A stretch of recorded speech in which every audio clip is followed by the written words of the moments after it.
Happy Friday. Thank you for joining us here on Live Impact News on WCNT Plus. I'm Nick Sturdivant. Across from me is the fabulous, talented producer, Carlene Bragg. It's Friday. We're here. We made it. We made it. How are you doing? I'm good. How are you? I am doing well. Yeah? It's been a busy day. It's been a busy day. A busy day. Busy We have a lot of great content, a lot of great things for you this afternoon over the next 2.5 hours.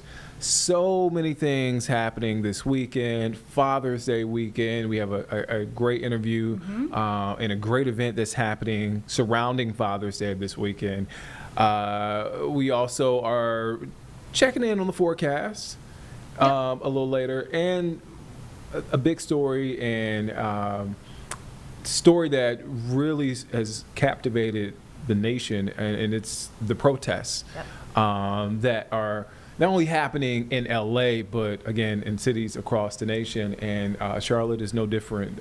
Charlotte area is no different. So protests against federal immigration enforcement and President Donald Trump's decision to mobilize the National Guard and Marines in Los Angeles are spreading, again, as I mentioned, nationwide, with hundreds of demonstrations scheduled for this weekend. Over a dozen No Kings protests are planned for the Charlotte area on Saturday, and this will coincide with Trump's planned military parade in Washington, D.C.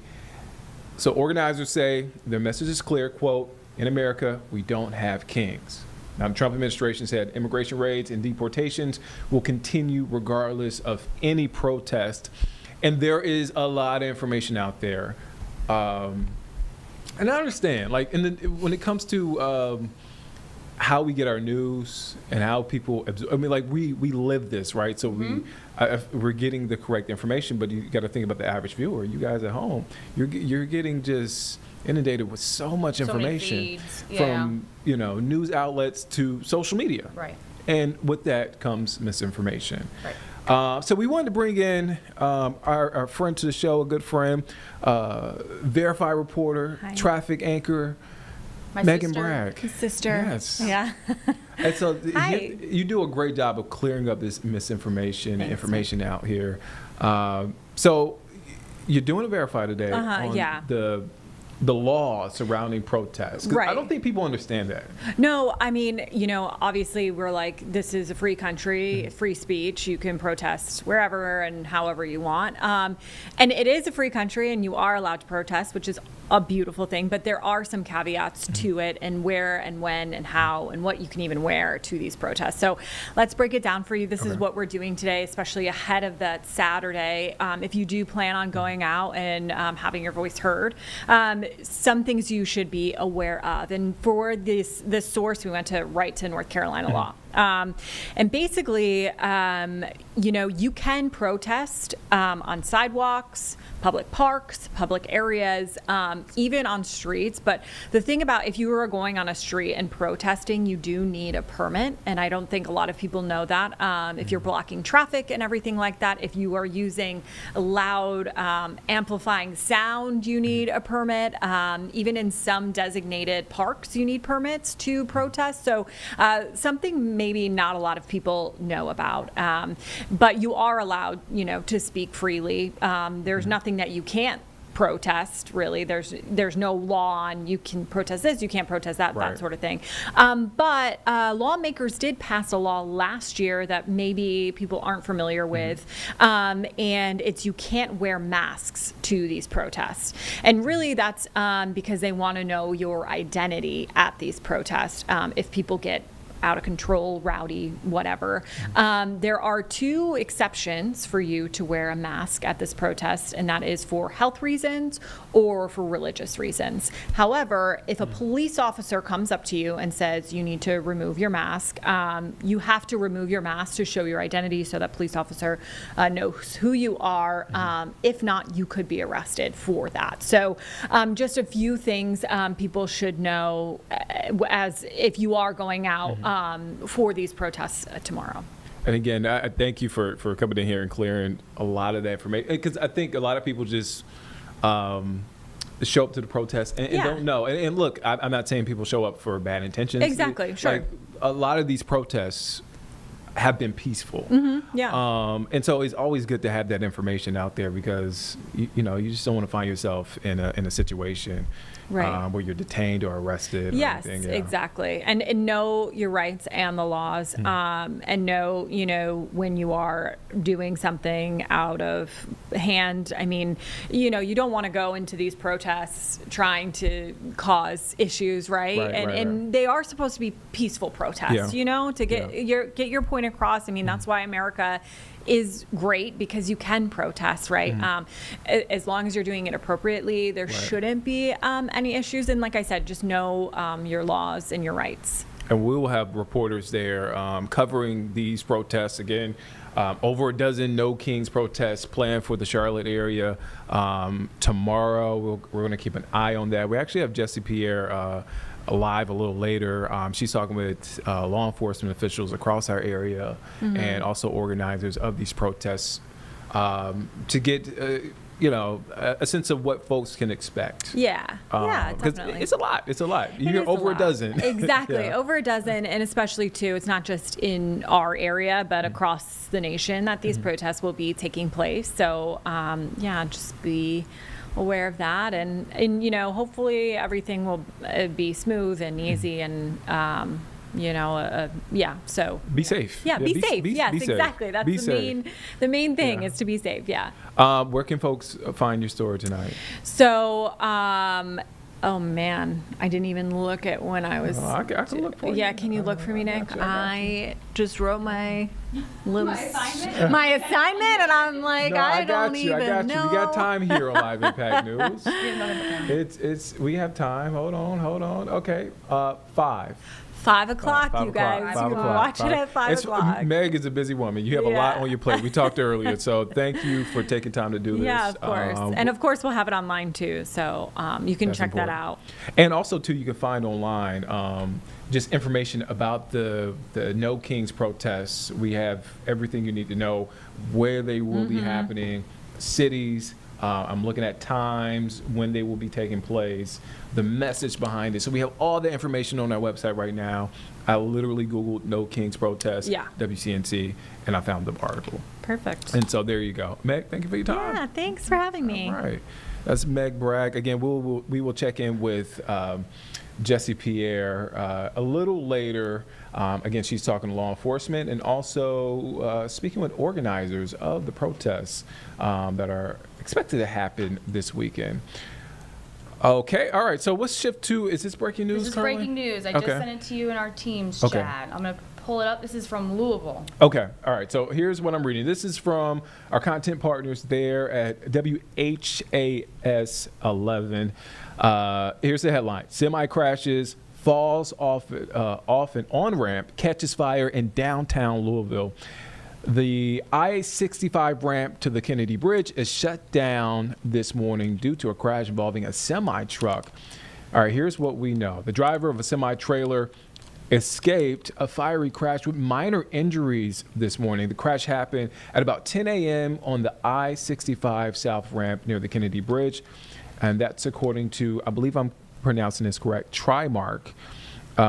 Mayor Craig Greenberg said the driver was able to jump from the cab before it plunged over to the side of the on-ramp. Wow. Again, I want to read that again. The mayor there said the driver was able to jump from the cab before it plunged over the side of the on-ramp.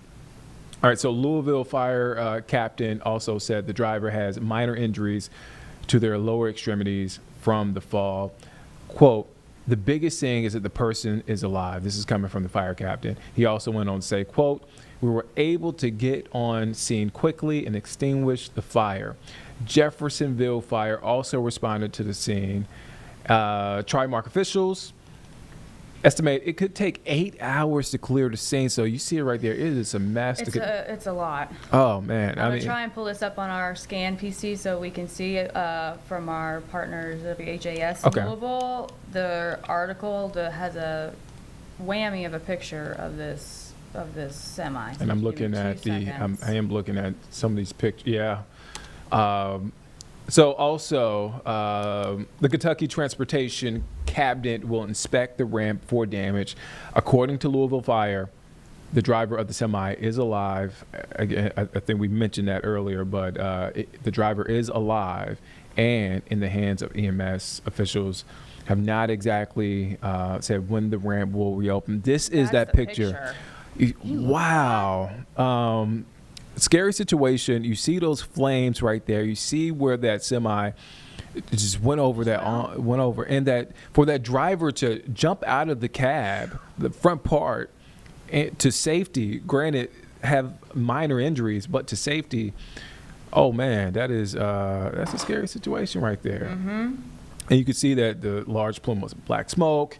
And according to WHAS 11, that's the ABC affiliate, but also our content partners in Louisville, Kentucky, you could see that black smoke throughout the downtown area.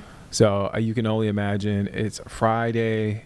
Folks are trying to get off of work a little early, maybe lunchtime hour there.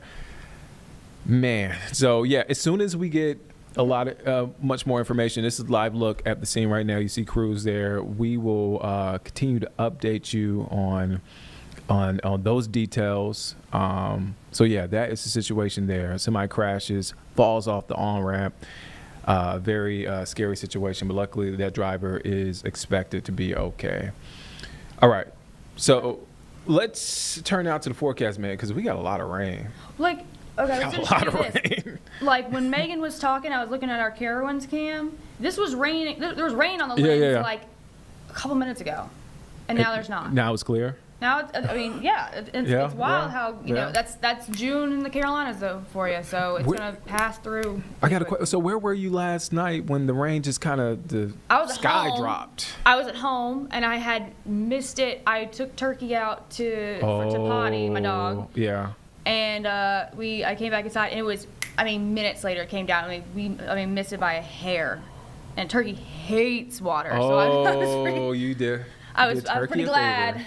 Pretty glad that my internal clock or whatever, some sort of, otherworldly sense You played that told me safe. to come inside, and I did. I was on the couch and I looked over. I said, "Wow." Because you heard it, Wow, right? yeah. And it rained through this morning, so that's what we're dealing with. It's clear now, but we are expecting some more rain throughout this evening. Again, that's a typical June here in the Carolinas. Let's check in with meteorologist Brittany Van Voorhees with our forecast. So the biggest issue today is the fact that the storms are not going to be quite as bad as last night because we don't really have the same atmospheric influence, but there was so much heavy rain, especially across portions of the metro, including Mecklenburg County.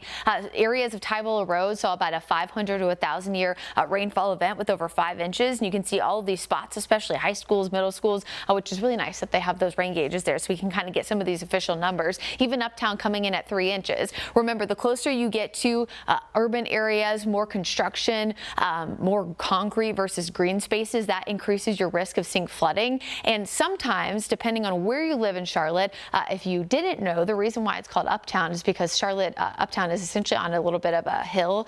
So they used to call it back, in the, I believe it was 1700s or 1800s. I'll probably have to check with Larry about that. Just kidding. But they used to say, I'm going up to town. So that's kind of how Charlotte's downtown got that nickname. So a lot of times, if you live downstream from Uptown Charlotte, you will see a higher risk as well of flooding, especially if you live within that 485 loop. So just something to be mindful of as you're kind of preparing for later on today and the next few days as well. Now, we're not seeing a lot of heavy rain right now, but there are some pockets here, some isolated thunderstorms, mainly in southern Lancaster County, northwestern Chesterfield, and some light rain a little bit further north. You can see some light rain pushing through parts of Rowan County into Catawba, Alexander, and Iredell County at this time. Now, there will be more storms again popping up this afternoon and evening, more classic again summertime pattern, but notice the pattern here of where the storms are coming from. They're more southwesterly, which is a more southwesterly consistent flow, which means we're not seeing any kind of sea breeze collision like what we were dealing with yesterday. So while the storms are going to develop, they'll start from the south and west and push east and northeast. So we're not getting as much of that influence as what we had last night. Just like yesterday, the moisture could linger a few into the overnight hours on Saturday. And then again, Saturday, kind of a rinse repeat forecast with afternoon storms. Again, folks, we're in that time of year, especially the past few days as we have so so much moisture. The dew point, the humidity is so high that anything that does fall can create heavy rain very, very quickly. So what we want you to be alert of course, is the fact that we could have heavy rain again. If you already had flooding, this is going to be a higher risk for you. It's this afternoon and evening due to slow-moving storms, and again, that isolated risk for flash flooding. Yesterday, if you were in that considerable flash flood risk, you probably got what we call a WEA. That's the WEAs, that wireless emergency alert straight to your phone. Now, if you didn't get one of those, and you probably don't live in that area, but if you want to get alerts of any kind of flood impacts, best thing to do, download the free WCNC Charlotte mobile app. If you turn on your location settings, it won't just be prompted by what is called a considerable flash flood warning, but any kind of local warning for your area. Again, best thing to do, stay weather aware, have those multiple ways to get alerts, and as always, don't drive through flooded roadways. Now, we had many folks asking on social media about the reason why we had power outages, some trees fell. Well, when the ground is dry, essentially the roots are kept locked in place. However, when it gets really, really saturated, even a lesser wind gust around 30 to 40 miles an hour can create looser roots, and of course the trees are more susceptible to fall. So they'll be even more susceptible to fall today than what we had yesterday, because of course that ground was a little bit saturated yesterday and now it's uber saturated today. So here's that here's that 7-day forecast there. You can see 83 degrees with flood impacts expected today, isolated to scattered showers and storms again Saturday, Sunday. Rinse repeat forecast again with really, really warm lows in the 70s. Looks like we will get a bit of a break from the heavier rainfall potential Wednesday, Thursday, so pretty much the 18th through the 22nd. Unfortunately though, as we see a break from higher rain chances, that also means more heat and humidity, as we could see our first triple-digit heat index values of 2025 so far. And that is the forecast. All right, so this is a live look from the ballpark there in Gastonia, the home of the Gastonia Ghost Peppers, our friends here, depending on who they play. Depending on who they play. They play the hometown squad. I can't really root. Watch this, you know. I can't really root for them if they play the High Point Rockers. If there's a team anywhere near High Point, yeah. Nick's all about it. Lexington Legends, that's my squad. Yeah. Like I just the Rockers. I'm loyal to the soil. So and that is a shot there. They're away. I double check, 'cause Okay. I always get asked on the spot, and I have to look it up. I looked. She's prepared. So that's the situation. Again, we're entering that time of season where you just want to make sure that you are up to date on the forecast, because you just don't want to be caught in the situation where you're out and about and pop up thunderstorm, rain. So make sure you have the app handy. Make sure you're tuned in to Live Impact News on WCNC Plus. Keep us on. Just in the background. Yeah. Washing dishes, folding laundry, just kicking it. Cooking. Just keep us on. Yeah. You maybe have an indoor treadmill in the house, Peloton. Keep us on. Work out with us. Speaking of working out, you're going to like this segue. Speaking of working out, I'm hoping that the Panther season works out this year. Ooh. That's a good segue. That's a good one. So the Panthers, look, they didn't start strong last year. They finished. And what did you predict?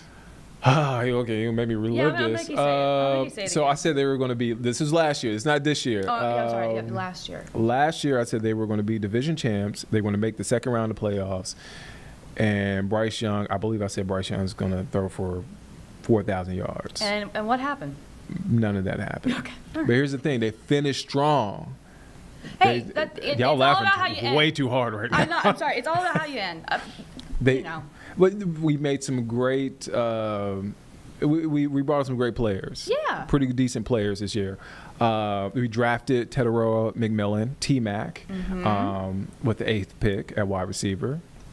We have the same offensive coordinator coming back and the same head coach coming back. That's big because it's been a while since we had that consistency. Right.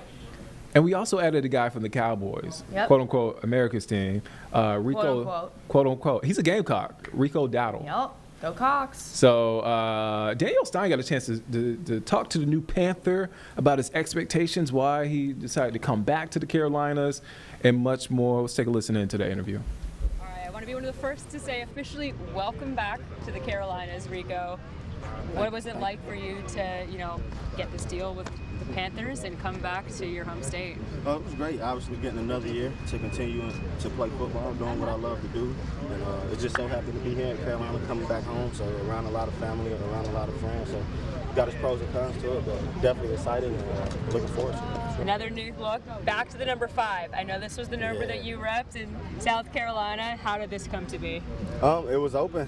When I got here, I seen it was open because I think a receiver had it last year, and I was like, if I could get a single digit, I want 5. I wanted to get it in Dallas, but you know they had the punter, Brian Ingram, Pro Bowl, one of those guys, so you couldn't get it there unless I wanted to pay, and I didn't. But it was open and available, and I've been wearing this number since I was little, so definitely happy to be back in 5. So in Dallas, you just are coming off of a fantastic season, 1,000-plus yard rushing season. Bringing that into Carolina, how do you carry that over while you're also learning a new offense and a different team? Just running the ball is running the ball. I mean, it ain't really too much. You go right, left, inside zone, out. It's not too much. It's not hard. But like I said, just trying to making sure, as far as carrying over, that I'm able to come out here and be my best every day. As long as I'm healthy and taking care of my body, the rest will take care of itself once we put the pass on and get out there in the game. So. With Dallas, you were working with other really good running backs as well, Elliott, Pollard. Now you're coming into another really good running back room working with Chuba Hubbard. What has that dynamic been like with you two as kind of a 1-2 punch? You know what, we're just in OTAs right now, so we haven't really gotten to how everything's going to work out and things like that. We've just been building. I know he's a cool guy and things like that, so we get along well, and definitely looking forward. Like you said, he's coming off his best season, I'm coming off my best season, and you get, I think it's like only one of the few times where you got 2,000-yard rushers, so definitely looking forward to getting out there with him, sharing the backfield with him, and seeing what we can do to help the team win games, and where we go at the end. To your credit, too, he also called you a cool guy yesterday, too, when he was talking, so glad it's cool all across that room, but this is a team that does have that run-first focus. How exciting is that for you to be part of a team where you know it's the chemistry to want to be running the ball? Oh, great. Like you said, we got 2 guys back there that can run it really well, and you said the team focus is run first, and I did notice that. That was one of the deciding factors. I know, we're going to run and we got 2, but I will get my opportunities and things like that. So, like you said, we got to run. When we're running, slow the game down for everybody, and when we bring the noise into the running back room, that's how the floor of the game runs. So, it'll definitely be great. Another name we haven't mentioned yet, a rookie in your running back room, Trevor Etienne. Mm-hmm. What has it been like kind of having someone who's learning the NFL for the first time, and how do you kind of, teach the younger players how it all works as well? Just trying to give them tips and pointers about things to make things try and come second nature for him, that he maybe haven't seen in college. I mean, it's all football. He's been playing it his whole life, just like how we have. But just giving them tips and pointers about things on the field, as far as taking care of yourself on the outside as well, just making sure your body always ready to go and things like that. But other than that, just nice being around him. And he's been great and excellent since we got him. So you are a Gamecock. You are from the Asheville area. Do you anticipate having a lot of friends and family being able to come to your games moving forward now? Well, what's the support also been like too? I only get 2 tickets. I get 2 tickets on games. So no, definitely some games, but it'll definitely. I mean, when we played here last year, had around 40-something people come. So I was on the Cowboys then, but now being at home, so. Just have to space it out, but I'm pretty sure everybody will get to come check out a game for sure. Is that so meaningful and full circle for you to be back in your home state, to be able to be playing here? Did you grow up as a Panthers fan being from Asheville? Or? I actually grew up in Gaffney, South Carolina. Yeah, I went to high school in Asheville. I moved there during my 9th grade year of high school. But definitely, definitely looking forward, and it definitely is nice to be back here and being able to play in the home state where I grew up. Well, it's not a team in South Carolina, but the Panthers is the team. I did not grow up a Panthers fan, but who did you grow up in South Carolina. Which Patriots. team did you grow up? Patriots. There we go. Me as well. Okay, yeah. But with Asheville, I know you do have the connection there. That's obviously a community that has been impacted over the last year. What maybe have you seen from the outside throughout their recovery from the hurricane, and maybe do you anticipate maybe to help the community in any sort of way now that you're close by again? Yeah, I was gonna do something last year, but it kind of didn't go through. It fell through and things like that. But I've been back a couple times, and I mean, the place will never be the same. It just looks different, and I mean, pretty much what's gonna happen. And I don't know if they're going to, from my understanding, I don't know if they're really going to fix as much. I think it's on the community to fix it. So definitely if the opportunity becomes available, I will be interested in getting back and doing something, trying to help out in any way I can. I know they did something here a couple weeks ago. I wasn't able to make it, where the Panthers actually went up there and did something for the veterans. But if anything comes available, definitely will be interested in trying to get back. This team, there's a lot of really good energy around it right now as you guys are going to be heading into a little bit of a summer break before you guys come back for preseason. Shuba was talking about some of the trash talk and some of that kind of energy. Where do you fall into that in terms of, are you a really fiery competitive spirit? Are you a trash talker? Would you say like he is? No, I'm not a trash talker, but I am very competitive though. Yeah, I don't really talk much. I just go out there and play football, have fun. If somebody talk to me, then I will start talking back. But Chuba, yeah, he different. Chuba out there, he looking for it every play. But I mean, we need that. Like I said, as long as we out there being smart and not hurting each other, things like that is good for the team. Getting the morale up, the energy up, and we definitely need those guys like that on the team for sure. You have a couple of great NFL years under your belt already. As you're coming into your first season here in Carolina, what can fans expect to see out of you in your game? Just a guy that loves football and looking forward to coming to make plays and trying to help us win games, doing whatever I can do to help the team win games and get back to those playoffs. Something that hasn't been done here in a minute, so definitely we got a great team and looking forward. I think it's going to be a great season for us. Yes. Thank you so much. That was Rico Dowdle. We have a Cowboys fan in here. One of our producers, Kayla, she's in here. She's a She said that she's a faithful Cowboys fan, and is that? I didn't hear that part. She said things changed. Oh, okay. Maybe you have selective hearing. Y'all were laughing she said it loud and clear. way. Here's the thing.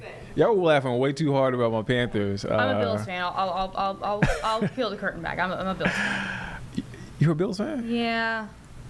I was spent 3 years in Buffalo, and when you're up there, you kind of fall in love with Bills Mafia a little bit. You do. You fall in love with it. The weather wasn't great, but Bills and the tailgates were fun. I guess. We got to get y'all back on the Panthers bandwagon. And when we win some games, I'm not saying how many games we'll win.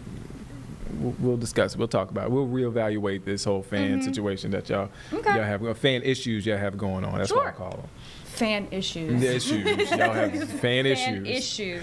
Let's stay here at home and let's shift gears for a second.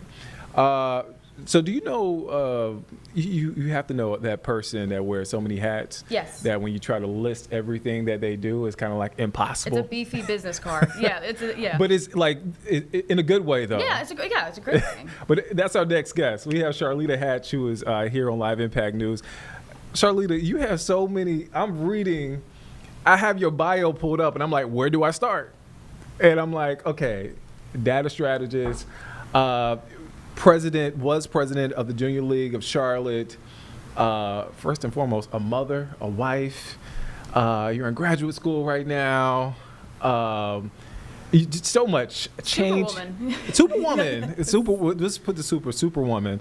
Thank you for joining us. Thank you so much for having me. And like you said, the most important thing is being a wife and a mom. And your family too, because my great friend Yes. Melly Mel, as I call him. Yes. Big sister. You're his big sister. Definitely his big sister. I know you're watching. Remember, no matter how tall you are. Right. You still got a chokehold for Melly Mel. Exactly. I'm still big sis. And also an author and a community and education advocate. And we'll get into the workshop in a second. Why is that important for you to be so involved?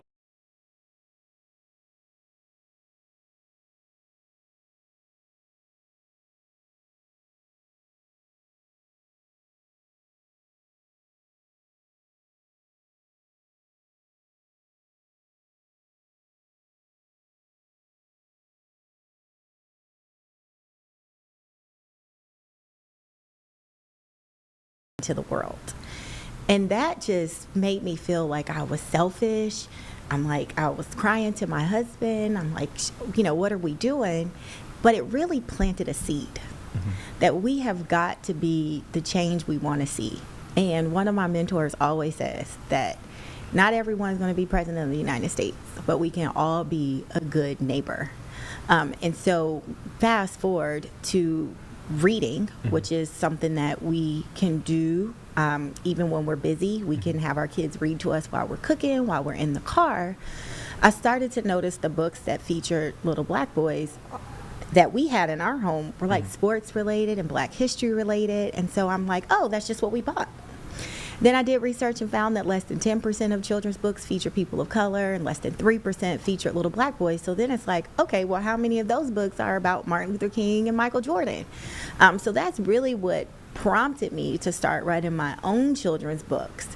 And I had another friend challenge me and say, is it just about the book? And I'm like, no. I want to help change the narrative for what it means to be a black child in this country. And it starts with the mother. And what does it mean for us to have our voice, to understand how to navigate through these systems so that our kids don't just survive, but they thrive. And so that's really how I've started this journey. It started with the book and hopefully moving more to a movement. How do you process those inflection points, right? Like from the woman when you were pregnant, apologizing to your friend saying, is it just about the books? Like, how do you process? Because your natural, well, at least my natural response will get offended. Like, come on, like, what are you talking about? Well, and so this is what I like to tell people.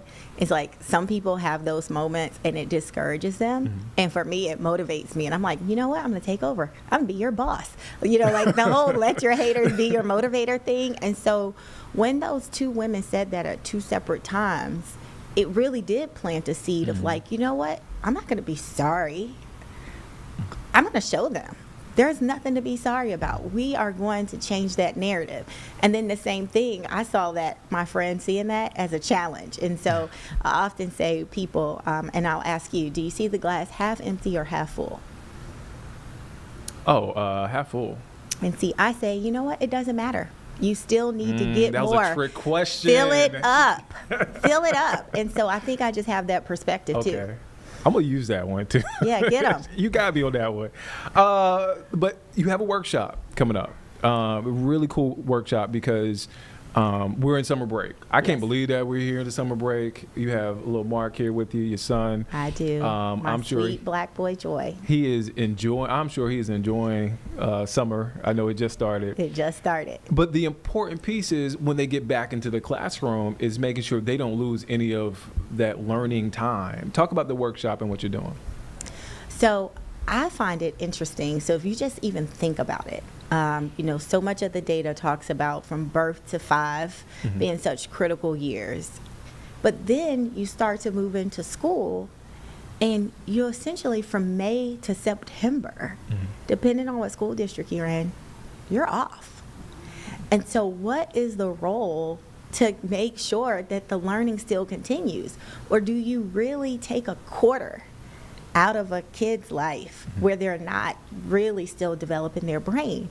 And so the studies have shown that kids lose 25 to 50% of their math and reading skills that they've gained that previous school year. By the time they start the next school year, they've lost 25 to 50%. Wow. And then we know that it obviously and unfortunately impacts Black and brown communities at even higher rates. And so this workshop is really going to help parents understand the ways in which you can keep learning going in your home. That's not adding on additional stress, right? Because that's where it gets so daunting because we have so many hats. All parents have so many hats, but all parents still want their kids to do well. So how do I do that if I'm not able to depend on the schools to do it over the summer?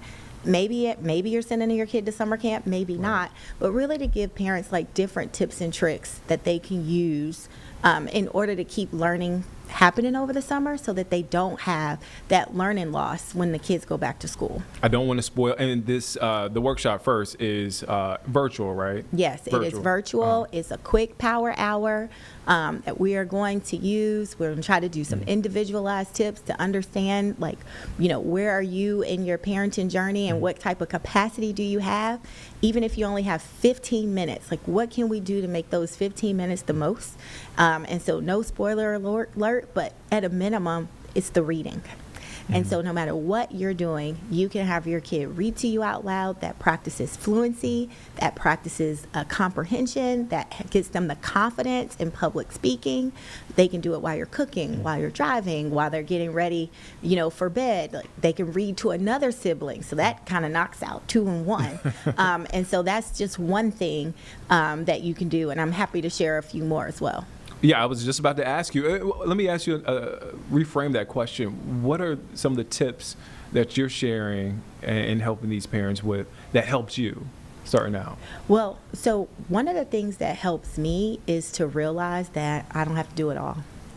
And that it's not about, 10 hours a day, sitting butts in seats or anything like that, but really like how can I incorporate it into what I'm doing? When we're cooking, that's science and math, right? And so how many parents are, having their kids come in the kitchen with them, working on their measuring, working on understanding how the ingredients are mixed up. So that's one thing. You can even kind of set a goal. One of the things that I'm going to challenge my son with, who is in the second grade and 8, but I think this challenge could go to all kids of all ages, is to look around the community or school or even our home, and what problem do you see? And I'd like you to work this summer to come up with a plan to solve that problem and present it to us at the end of the summer. And so you can look up different solutions. So that gets you practicing research. You can have to reach out to a family member, like your Uncle Melvin, to find out his perspective on it. But every week work towards solving that problem. That helps kids' critical thinking skills, community leadership, empathy for other people, not just being problem spotters, but being problem solvers. And as a parent, I'm kind of hands off on it, right? Yeah. So it's like, I'm giving you this challenge. I'm empowering you as a young scholar, and check back in with me and let me know if you need help. But now I've taken it off my plate. I've given him a challenge to meet, and I will certainly have a reward at the end of the summer.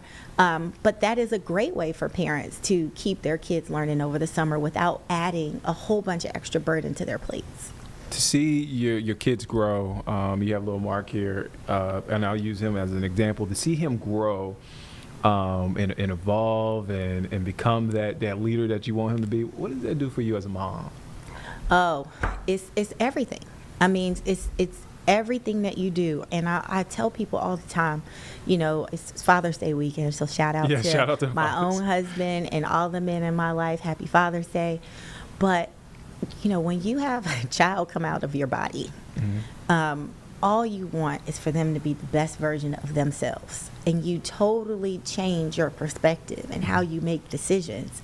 And all of it starts with literacy, whether it's digital literacy, reading literacy, math literacy, all of those fundamentals, is we know that kids can go so far if they can read and understand what they're reading. And so I feel like it's such a responsibility as a mom, not only for my child, but for all the children, because when we mother, we really mother everyone in our community, right? And so to make sure everybody feels like they have the tools that they need to make sure that their kids are the best versions of themselves, because it's an even better version of who we are as moms. Oh, man. And you are an awesome mom. I will say that. Thank you. And I could hear the love. Thank you. Thank you. Carlene, do you have anything? You mentioned reading, and I know for me growing up, math was like the most challenging thing for me. And I know you mentioned reading out loud to your kids and how keep those skills sharp. So if I do not have children, but if I'm a mother that's doesn't like math but still wants to keep these math skills fresh for kids over the summer, do you have any suggestions for that? If any parents are listening that are like, I'm not a math person, but I would love to help my child with math problems, because it's kind of hard to put math equations in front of kids. Well, the one thing I would say is I believe, especially as a young girl growing up, that we are told we're not good at math and that it's hard for us. I believe that there is a moment when you realize that you're not good at math. So the first thing I would urge parents to do is to be very intentional and tell your kids you are good at math. Just because it doesn't come easy to you, it doesn't mean you're not good at it. We want our kids to work hard. We don't expect them to be geniuses in every subject. So yeah, maybe you have to work a little harder on the math skills, and maybe reading comes a little bit more natural to you, but you also have been doing that since you've been read to since you were born. And math, you're constantly changing. The standards are constantly changing when it comes to math. So the first thing I would urge is to tell your child, no matter if they believe it or not, that you are good at math. The second thing is I would research, and by research I mean you could put it into Google, you could use AI and put ChatGPT. What are some real world examples that I could use for math for my blank age child. And so for me, I would say for my 8-year-old child. And so I'm looking for opportunities to show math in the grocery store. Kids aren't counting money like they used to. They're not looking at the clock like they used to. I would, see if there's opportunities to come up with different math challenges, even if it's like 3-digit maths, even if it's taking, a bunch of spoons or straws and figuring out how do you do multiplication, where you putting spoons in 2s 5 times, right? So that's 2 times 5 is 10, and like walking it back, but you also can add it up, and you can look, you can use the internet. There's so much power in making sure that you use the word real world, because then it's not just about the worksheets, right? Like, we can all get intimidated by a worksheet, right? But when you start to say, I'm not good at math, but you are able to break down different problems, you're a problem solver. You can understand the algorithm of, if this, then that. Being able to, understand how to put a whole bunch of different puzzles together. That's math. Building on a Lego, that's science and math. And so I would use the summer to increase the confidence in math. And again, you can use Google or you can use AI. And certainly at my workshop, we'll have different examples and strategies. We'll have some different tools that you'll be able to walk away with that you can kind of just plug and play. So hopefully that's helpful. It's simple. It's a very refreshing perspective on that, because I just, you're right. It needs to be more than a worksheet, because worksheets are worksheets. Oh, yeah. And I bet a lot of the math teachers probably have to check their own work when they are Right. looking at those math problems. It sounds like it's the affirmation first, right? Yeah. And then it's the applying it to real life. I think especially when it comes to math, because there are so many, especially girls, who just automatically think they're not good at math. Yeah. And you're like, where did it happen? Because in kindergarten, everybody's good at everything. Yeah. Right? We all start out everybody's same, affirmed. Everybody's just great.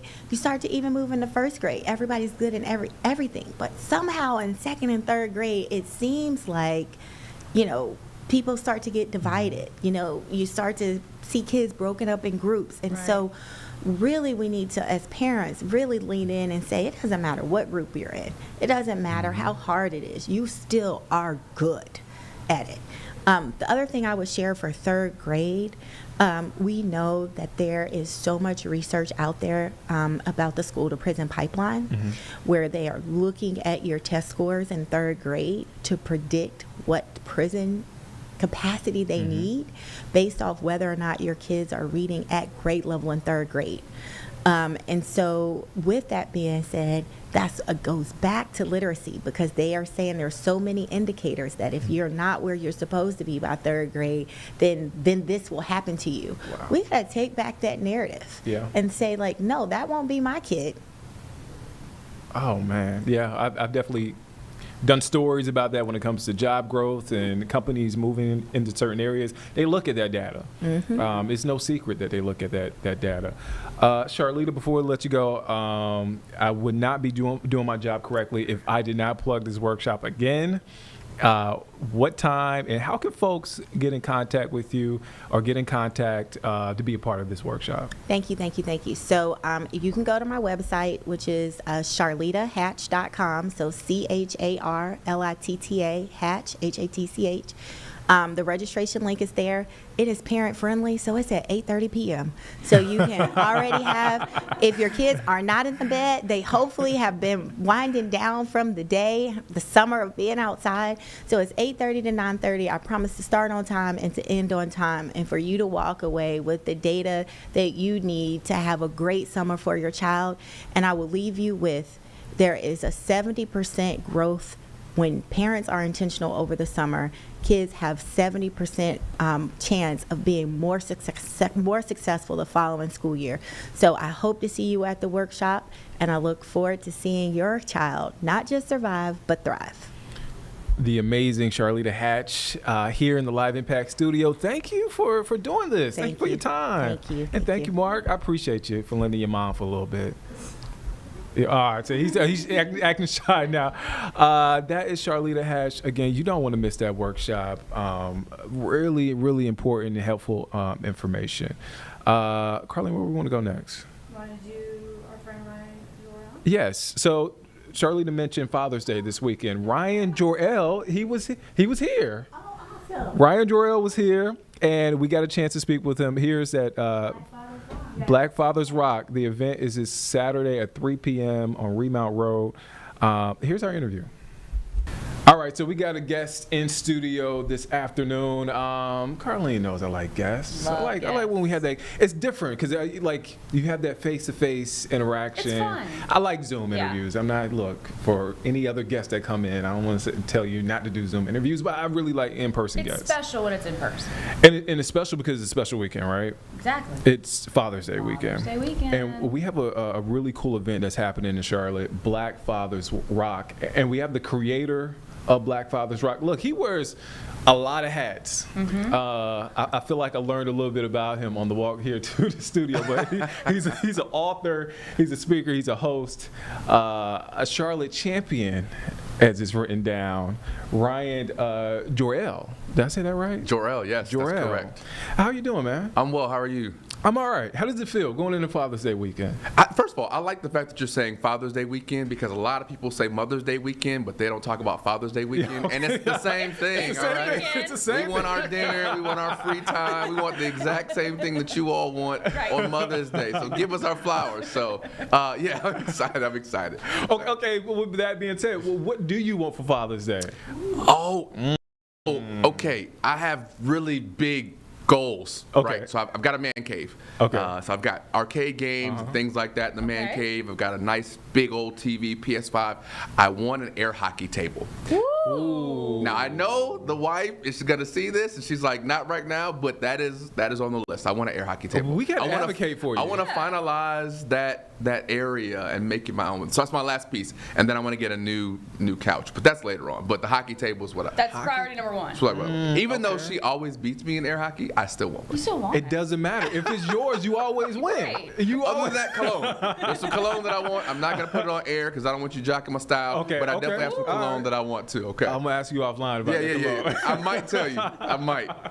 Black Fathers Rock. Yes, sir.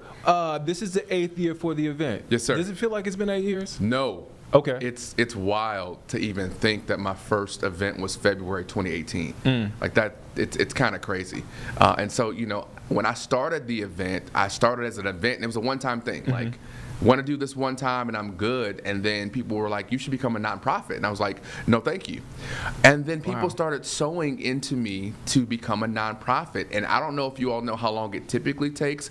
My first event was in February. I filed the paperwork in May. And by June, I was a full-blown nonprofit. It literally took like 3 weeks. Oh, wow. So I was like, this might be God ordained for real, because it was that quick and that seamless. So we kept going to shows, and then eventually we started getting to some more community events. So when COVID hit, that was really big for us in a way of making impact. So we were able to partner with a lot of organizations to feed families, provide resources, internet access, diapers, things like that. So then we started getting into apparel. So it really has just evolved from that one thing. So now we've got t-shirts and hoodies, and we had a website of backpacks and all kinds of things. So 8 years in doing the event and then having everything else within that happening. I tell people all the time, I don't have to know the end from the beginning. I just got to do that first thing. I just got to do that next thing. And after doing that, things start rolling. So it is kind of surreal that it's been 8 years. Dope. What can folks expect this year? I was talking to Pierre Simmons, who Yes. looked this up. He's a Shout out to Pierre. longtime Pierre. photojournalist. Yeah, Pierre, great guy.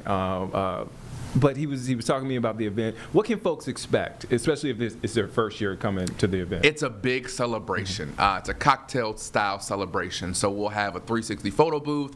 We'll have a DJ. There'll be some artists on site. We'll have food. Don't worry, we'll have food. The most important thing. We'll have food. And it's also at a black-owned venue. So it's Okay. off 316 Remount Road. It's called Event Masters. Brand new state-of-the-art facility. Fun fact, it's the building that I had my first fashion fashion show in 2011. And so it's kind of nostalgic for me to go back and see the space recreated. It is an amazing facility, and it's just a great time of celebration. And so we're doing it early because I want to give you all opportunity for you to take Dad out on Saturday and or Sunday. So we're doing it at 3 p.m. on Saturday. So in 90 minutes, you'll be, by 5 o'clock, you'll be back in your car. But it is really just a big celebration, family-friendly event. Kids are welcome for sure. There's kids tickets, and there's also adult tickets. But it really is a time to celebrate the Black patriarch. What does it mean to be, one, a father, and then two, to be a Black father? So I think being a father is one of my greatest callings. It's not something that I knew would be my thing. I spent 20 years in the fashion industry, and that was my thing for so long. And then my first kid was born in 2015, and life changed. And then I moved back to Charlotte in 2016, and I was like, this is a little different. So for me, being a Black father, I grew up without a dad. I tend to say what you lack in your childhood, you tend to overcompensate for in your adulthood. Now, I didn't do it on purpose. That's just how it happened, right? And so subconsciously or consciously, that typically happens no matter what field you're in. So to be a Black father, and more importantly, an active and present Black father, because we know the narrative, we know the stereotype. Are there absentee fathers? Again, I grew up without a dad, so that does track, right? Are there fathers in prison? Yes. Are they all Black? No. But they're also Black and present fathers, active and present fathers. And we actually, if you look at the stats, we outperform our counterparts as it relates to child rearing. We change more diapers, we pick them up from school more, we do more homework and things like that. So this is not a knock on any other race of father or ethnicity of fatherhood, but we all know that the Black father has a stigma attached to it. And so our goal was to change that narrative instead of waiting for the media to do it for us. We started this movement, and we're 8 years in. So it's funny that you said that overcompensate. I lost my father when I was 7, so I grew up in a single mother household, and I overcompensate in a lot of things, right? To fill in that gap. As a father, how do you prevent burnout? Because the overcompensation, you have to, and this is talking to friends, family members, like you tend to, So it's funny that you asked me. I feel like I've been put on platforms in this current season for a reason. So this is probably a curveball, but I don't know that we always know how to prevent burnout. To the point right now where I'm actually going to leave from my job because of burnout. Therapy, going to the doctors, getting diagnosed with moderate to severe depression. So that's the current state that I'm in right now. Working through those things, right? And so understanding and redefining and reframing what fatherhood looks like, what parenting looks like, what being a husband looks like. And so I would encourage people to seek help, right? So go to therapy. I go to church, so I believe in theology, but I also believe in therapy. And I've been able to work through some of those things to know that I know what this looks like now, so now I know how to counteract it. Taking time for yourself is super important to prevent burnout. That self-care thing is important. My wife told me I need to be more selfish in this season because I'm always giving. My daughter says the same thing, like, you always giving, you're always giving. I'm the strong friend, right? I'm the one that everybody comes to be replenished, to be poured into, but who's pouring into me? And so I'm learning in this season how important it is for me to take care of myself, because if you don't take care of yourself as a father, as a person, as a parent, you won't be around for their kids or your wife or the future. And so it's super important to take. I've even changed my diet. I don't eat bad, but I've changed my diet. I've introduced more fruits and vegetables into my diet. I do love salad. I might put chicken and cheese and bacon and cucumbers and tomatoes and croutons. Now I might put all that on a salad, but I absolutely love it. But just realizing, what is your breaking point? And realizing when you're getting there. Like, my therapist talks about, like, the signs of getting there. Like, and when I went in there, I was like, I'm doing this to cope. And people would ask me, how are you doing? And I said, I'm here. And that was my truth. I was just existing. Life was happening to me. And now understanding and knowing, the first step is admitting, right? That's what they say, whatever you go to, whatever abuse you have, they say the first step is admitting. So then me to say the words that I'm depressed was like, that's not a thing. But recognizing that I'm in a different state right now, and so let's make sure that I never get back here. So let's take some proper steps to do that. Let's do some working out. Let's change the way we eat. Let's drink way more water than I carry water around all the time, but let's drink more water. So really paying attention to your body and resting. Being on a leave, it was like I felt like I'm wasting time, but then I also was like, this is why I'm here. Because I don't sit down. I don't take time to rest and reset. I don't take a nap, or I don't sleep in, because I'm always going.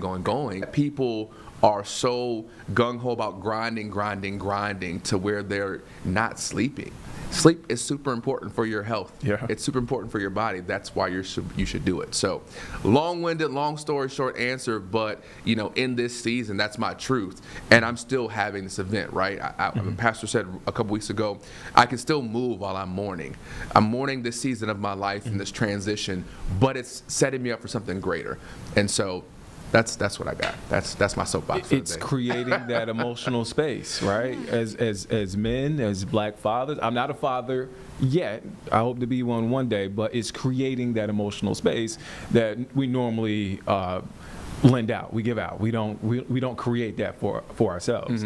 When did you get to a point where you were able to look yourself in the mirror and admit that truth and recognize that truth?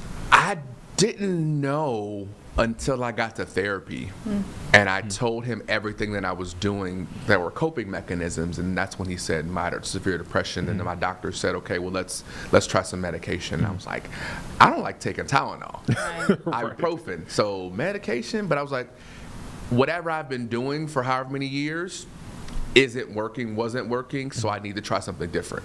And so I taken the medication, and the first few days was kind of rough because I felt super high and out of control, because my brain was just kind of like, my body was like, what's happening? We've never done this before. And then my doctor was like, it's not addictive, but it may take 30 days for you to understand or see how your body reacts to it. And so now I'm more patient. I'm less irritable. I'm driving. People are weaving in and out of traffic, and I'm just kind of like, because it slows me down a little bit. I'm a creative, so I'm always thinking. I mean, even with the event coming up, like, I need to do this, I need to do that.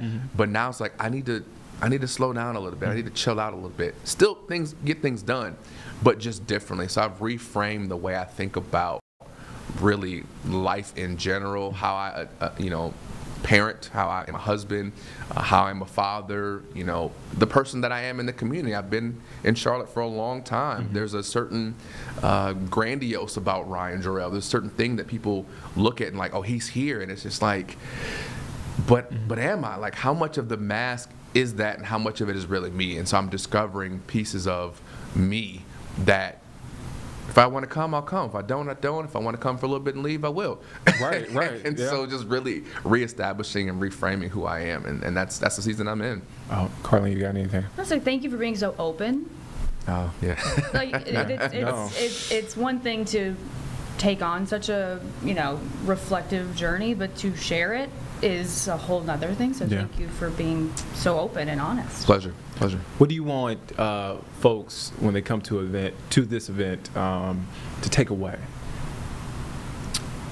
And does it have to be just one thing? I want them to see the impact that esteeming a man will do. Not even just the honorees. I've had grown men in the room crying because they'd never seen 50 guys in a room that are positive, or they've never heard a story of. There's a guy, we have an award called Comeback Father of the Year, and it's typically someone who's had a life event that's been super tragic, they've bounced back from. And the award recipient this year, going through a divorce, got 3 kids, suffered a stroke in his 30s, had to learn how to walk again, but is a preacher of the gospel. And yes, he is separate from his ex, but he's still a great dad. And so people should see, like, no matter your life's challenges, there are some people that want to be fathers that cannot for whatever circumstance, but there are others that fight to be there for their kids. I went through a divorce, and I promise you, when I moved out, and I left, when I moved out, it was a week. Give me a week, and then I'll get my kids. And we've been week on, week off for over 5 years, co-parenting, because it didn't matter if our relationship didn't work. I'm still a father. And I kept that at the forefront of everything. Despite of everything that I was going through, like, I'm still a dad first. And so literally a week to get my place together, and after that, the kids were with me, and we alternate weeks and been doing it for over 5 years now. So when you leave this event, you'll see something that you've probably never seen before. You'll feel something you've probably never felt before. You'll meet somebody you probably never met before. And it really is one of those things. It's a community event. And so I do my best to get as many people out as possible to come to the event, because you've probably never seen anything like it. And so we want some takeaways to be like, man, this is awesome. I can't wait to come back to the next thing that you have going on. So I want to do a game real quick. Sure. I just came up with this. Okay. Uh-oh. I was gonna wrap. Should I be scared? Should I be scared? You know, sometimes with Nick, I don't even know. I don't even know. Look, I come up with stuff. This is the beauty of this show. I just kind of come up with stuff. Top 5, and we recently did this during the 4 o'clock show. Right? Top 5 TV dads. Because I bring this up because these TV dads that's not fair anymore. Have raised us. Especially for me. When this might be on your list. Uncle Phil was like my father growing up, right? And still to this day, I watch him, and rest in peace, James Avery, the actor who played Uncle Phil. Yep. Carl Winslow. You know what? I'm giving you the answers to the. So let me just say this. So yes, Carl Winslow, Uncle Phil for sure. Okay. Is this an order? No. I don't have an order. This is impromptu. My bad. So you're gonna All right. I'm gonna get flack for this one, but I'm gonna tell you why I'm saying this. Al Bundy. Okay. Al Bundy Married was with children. the no nonsense dad. Just the typical, I'm gonna go to work, I'm gonna come home, put my feet up. And that showed me that's not what I wanted to be. I don't want to be that guy. I don't want to be mean to my wife. I don't want to not love my family. I don't want to talk negative to my kids. Cruel dad. So it's the opposite, right? So again, that's like, it taught me what not to be. Okay. You're gonna laugh at the next one. Okay. I am a huge Simpsons fan. Oh yeah. Okay. Yeah. All right. Yeah. I have Simpsons paraphernalia. Like, I collect items. I have a me in Springfield portrait of myself as a cartoon. Like, I like Homer Simpson. Right. I like Homer Simpson. I just do. Now, I don't know if this is like politically correct, but I liked Homer. Okay. I liked Homer. All right. Okay, that's four, right? So let's recap. We said Uncle Phil, Carl Winslow, Al Bundy. Al Bundy, because the show went out to be. And Homer Simpson. Homer, just because I'm a huge Simpsons fan. All right. I'm really trying to think now. Now I don't know where you're going to go with this one. Name some shows. Wait, name some shows. Okay, we had Family Ties, Black-ish. We had, I'm thinking like Full House. Full House, Webster. I'm thinking Michael Kyle for My Wife and Kids. Michael, yeah. I love My Michael Wife and Kids. Yeah. Bernie Mac show. Mac, yeah. I don't know. The fifth one. I don't even know. I guess is it Danny Tanner from Full House? Is that Danny his name? Tanner. It was Danny Tanner. Yeah. He was a pretty good dad. He was. He raised. He was a pretty good dad. 3 girls. He wouldn't have been on my list initially, but now that I'm thinking through all the names, like he was pretty good dad. Pretty good dad. Are you looking up TV dads, Carlene? Yeah. Okay. I knew that's what she was doing. I'm scrolling. Who's on your list? We've got some Alan Matthews from Boy Meets World. You've got It's pretty good. Mike Brady from the Brady Bunch. Before me, that was before my time. I'm old, but not that old. You Young already OG. mentioned Blackish. Ray Campbell from Sister Sister. Ray who Campbell? That was great. I always forget about I him. kind of forget about him too. But that's Sister Sister. Parenthood. We forget about him. Robert Townsend. We forget about the dad of Moesha. Yeah, outside I of the don't even know last his season. name. Yeah, I didn't like how they did on the last season of the show. He But mentions Tony Soprano. Tony Soprano. If we're including Al Bundy, we got to include Tony. So we're gonna round it out with Tony Soprano. So I did not have cable. I did not watch The Sopranos. Sorry, I wasn't that fortunate to have HBO when I was growing up. I watched it as an adult. I watched it as an adult. So I came back. It is very good. I came back. Now, if you would have said Avon Barksdale. See, I don't even know who that is. The Wire. Did you watch The Wire? I tried to watch it as an adult, and it was too dated for me. My wife and I tried to find something to watch. I watched Snowfall. I love that it was dated because it reminded me of a grittier Law and Order. See, I liked New York Undercover back then. Okay. That was my show that I But it was able a to watch. bridge. 21 Jump Street, right? It was a bridge between the New York Undercover and what we know now as far as cop drug dealer shows. Right. So. Right. Man, see, we can have him on and talk about anything. I know we often. What's next? That's his list, y'all. I don't know if that's my list. I just came with that on the spot. I think now I'm gonna do a social media poll and probably put a real list We have in to order. think it through. You got to. Yeah, I'm gonna think it through, and I'm gonna Google some things. She's Googling, so I don't get to I'm Google Googling. right now. Okay. I'm gonna Google. I did put you, that was pretty good for I'm what gonna Google some stuff. I put you on the spot, so that's Yeah. pretty good for Yeah. putting you on the But spot. Homer Simpson, though. I like Homer Simpson. I like that. I like that list. Simpsons. I can't help it. Ryan Jorel, the creator of Black Fathers Rock. The event is this weekend. It is Saturday. Correct me if I'm wrong on any of this information. It is Saturday, 3 p.m. Yes, correct. Promptly at 3 p.m. Show up on time, y'all. Yeah, we start on time. Okay. The honorees get there at 2:30. We do some red carpet-ish kind of interviews. We get in the building, the DJ will be playing, and we'll have the photo booth going, and the food will be there on time. And I mean, it's a timely event. I'm telling you, by 5 o'clock you'll be home. Yeah. Or you'll be out of the parking lot by 5 p.m. So you have the rest of your evening to do whatever. The game comes on tonight, so you don't have to worry about that tomorrow. Yeah, you don't have to worry about that. And it's at Event Masters. Event Masters, And- 316 Remount Road. Yes, sir. Man, thank you for your time. Thank you for having me. Thank you This for is being fun. Thank you for being open, Yes. sharing your truth, Absolutely. having a good time with us. When you get that air hockey table, will you bring it here so Oh, Nick and I listen, can- I will invite you over to the man cave. We do things at our house all the time. We have kickbacks, soirees, so I'll make sure you all get on the list Awesome. next Nice. time. Come through. All right, man. Ryan, thank you for your time, man. Happy Father's Day week. Thank you so much. Father's Day. Appreciate it. Thank you all for having me. I appreciate it. That's a really cool interview with Ryan Jorel, talking about Black Fathers Rock, the nonprofit, also the event this weekend. It is, again, happening Saturday at 3 p.m. at Event Masters on Remount Road in Charlotte. Such a cool event. He was really He was transparent. lovely. Yeah. And he was very open. Speaking his truth. Yeah. So we appreciate Ryan for stopping by. Also, Charlita for stopping by as well. Yes. Charlita Hatch for stopping by. Two really great. Also lovely. Two Yeah. really great guests that stopped by the studio today on a Friday. On a Friday. All right, let's talk about some weather.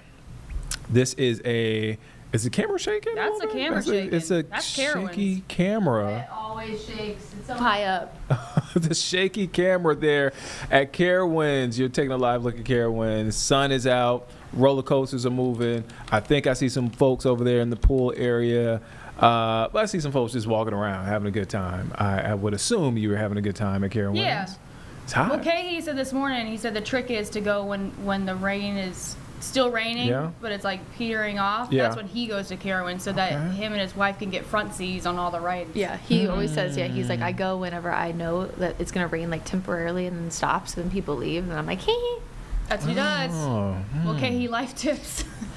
the voice that you're hearing and the young lady that you're looking at right now is meteorologist Brittany Yeah, and Devoy. if you see that my eye is tearing up, it's because I was messing with my contact. It's not because Nick Sturdivant is so beautiful that I'm crying. She called me old a few minutes ago. I did no such thing. Just kidding. I am only 23, Brittany, so stop it. So, Brittany, we got a lot of rain yesterday evening. Yes, we certainly did. If you were watching Chief Meteorologist Brad Panovich's new show from 6:30 to 7 here, we were on talking about this, he and I. Essentially, the big reason why we had so much rain yesterday is because of the sea breeze collision from the storms that moved in from the coast, combined with essentially an area of trough of low pressure that was already over us, causing our normal storms that we have. So anytime that you see any kind of collision of two air masses, two sea breezes, essentially the storms are able to rise, so the updrafts become a little bit more dominant.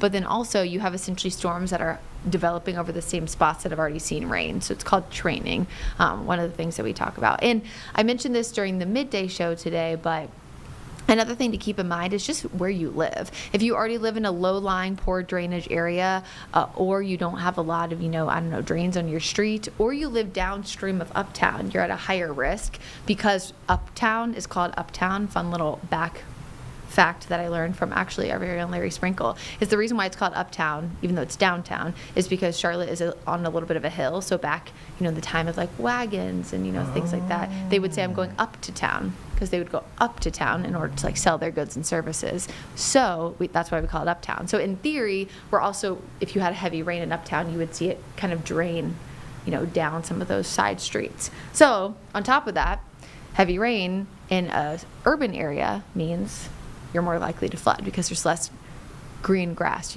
less ground to soak up the rain. So with that being said, these are some of the totals from yesterday.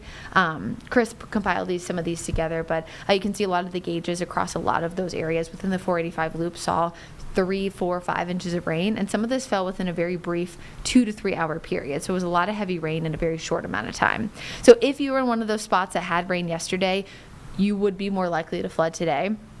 We will see a few slow-moving storms, probably in areas mostly southeast of Charlotte, because some of that wind is trying to sneak in there from the south and east, but it's definitely going to be less aggressive than yesterday, less widespread, more of a classic summer storm pattern. Doesn't look like we'll see much rain overnight, and then tomorrow afternoon, more likely up in the mountains, where again, we'll try to see some of that southeasterly wind try to push in, but it's going to be primarily southwesterly, which is more normal, again, for this time of year. So ways to stay weather aware, of course, have multiple ways to get warnings. Download the WCNC Charlotte mobile app.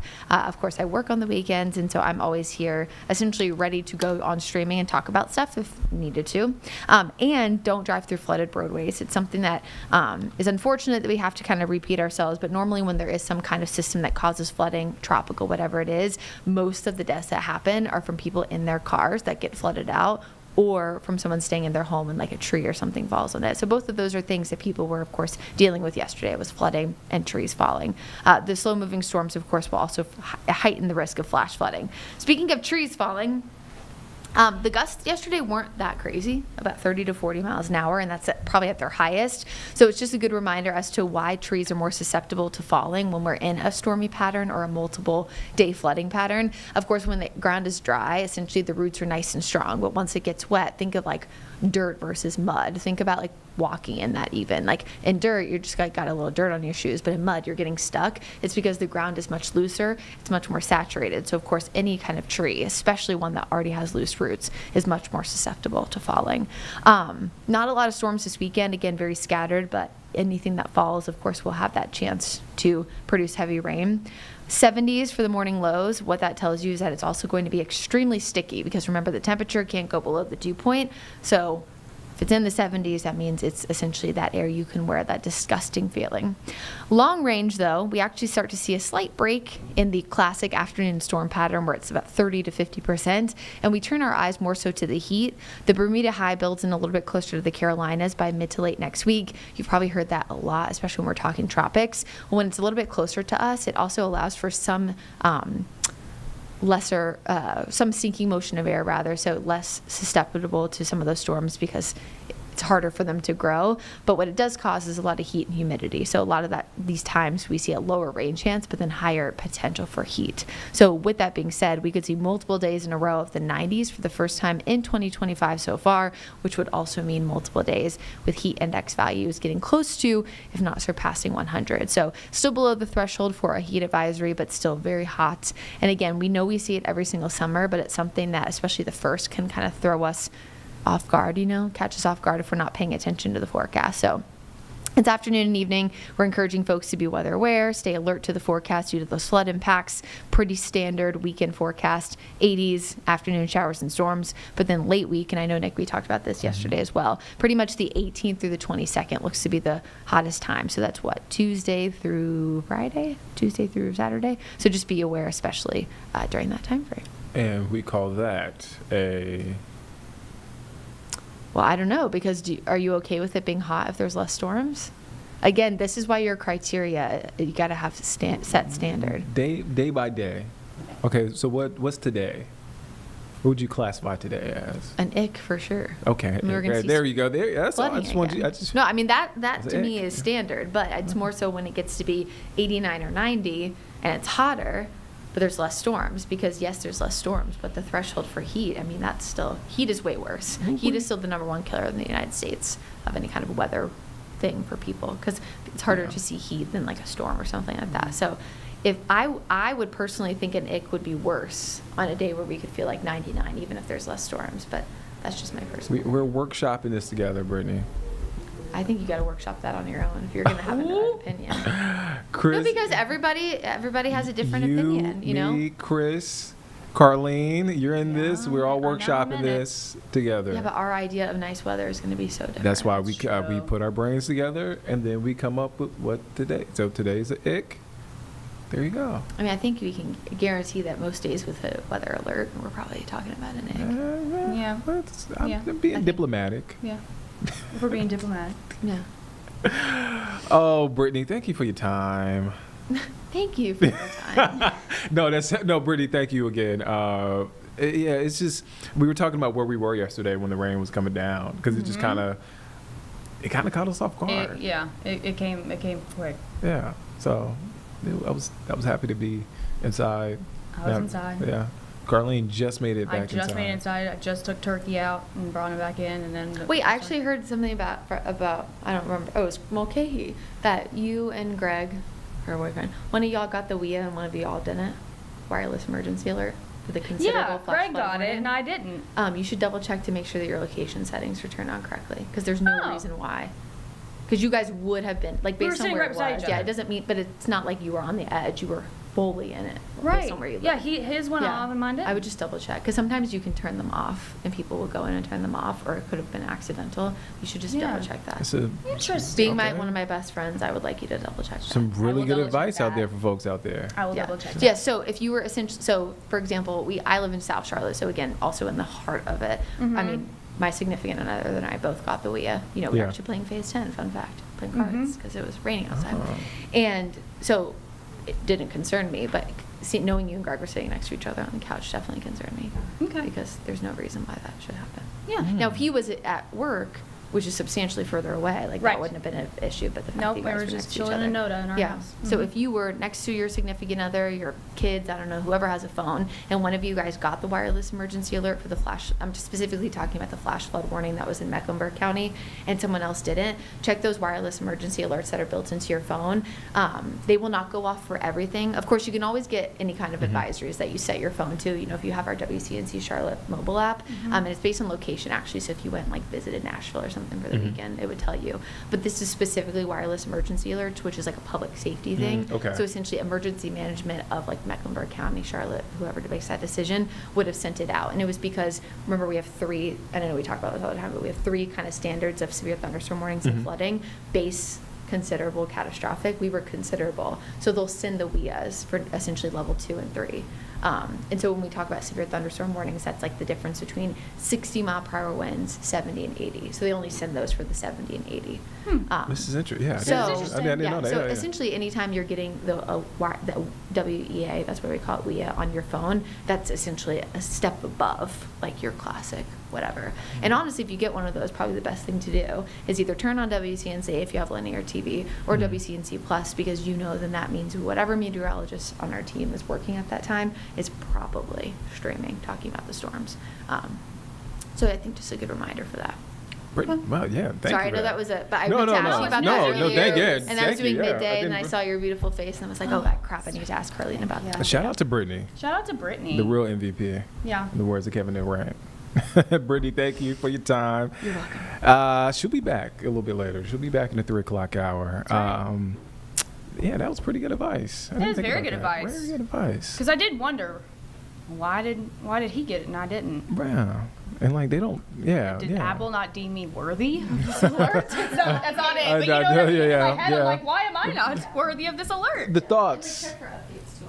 Yeah, that's also true. I probably need to update my phone as well. Okay. Well, yeah, the more you know. More you know. All right, so It's time. It's time. It's Calder time. Cup finals are here. First game of the Bojangles Coliseum, or Yep. at Bojangles Coliseum. The Checkers, Charlotte Checkers, Checkers. are playing the Abbotsford Canucks. I'm getting Yes. up out of my seat For a because, reason. I'm just changing for a bit.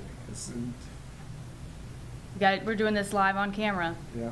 You're getting this. This is why we have this. Raw, unfiltered content. Okay. Yup. All right. Yup. There we are. All right. Here we go. There it How does is. look, everybody? How we, you know, You and I both got it. yeah. Let's punch up this 4 shot. Checkers. Checkers. Shout out to the Checkers. So Checkers. Calder Checkers. Cup finals Tonight. tonight. And so we got some interesting facts, right? I'm going to read out the facts first before we get into the wager that some city leaders are put together. So, and this is data compiled by our very own Jeb Goldman. Speak of the devil. He just walked in. So Abbotsford, population 168,000 people. 1,000 change. Oh man. Okay. And is known for raspberries and making movies. Fun fact: it is the third largest film hub in North America, mainly because it's diverse landscapes and convenient location. Mm-hmm. What state is Abbotsford? That's British Columbia. Okay. Canada. Okay. I didn't know. Canucks. I don't know. I wasn't sure. Yeah. The Canucks. I know. I'm just saying. I had to ask. Hey, sorry guys. I just had to ask. They came down hard on me on that one. You know what? I was like, I'm not going to ask. I'll just. But I try to be vulnerable here on Live Impact News. We appreciate it. One thing that's pretty cool is Charlotte's Mayor Vi Lyles, decided to get in on a challenge. So you read this post here on X she made. She says, mayoral challenge alert. If the Checkers win the Calder Cup, the city of Abbotsford mayor will wear the Checkers jersey. And if the Canucks win, it's Johnny Canuck time for me. First game is tonight. Let's go Checkers! That is pretty cool. You see Mayor Vi Lyles there wearing the jersey. You see the mayor over there for the city of Abbotsford wearing the jersey as well. So that's a nice wager there. That's pretty cool. Friendly competition. A lot of folks looking forward to the game. It's a big game. Yeah. You can catch that game on 36.2. Correct. That is our channel. Yep. And you might recognize it as, I believe, correct me if I'm wrong, True Crime channel? Yes, 36.2. Okay, so that's where you might recognize it as, but that's our channel too. We got it. 36.2. Check out the game tonight. It's going to be a great game. Bojangles Coliseum. It's exciting. And these jerseys are fly. I like Aren't they fly? These are pretty cool jerseys. Yeah. What size is this jersey? It's a 2X. It's a 2X. It actually fits like. If it's nice. It's nice. It's not. You got room. You got room. You want room. I want room. Okay. All right. Okay. All right. So we got a chance to speak with. Let me make sure the voice of the Charlotte Checkers, TJ Shalat. Yep. Was here in studio. He spoke with sports director Nick Carboni ahead of the Calder Cup finals. Let's take a listen into that interview.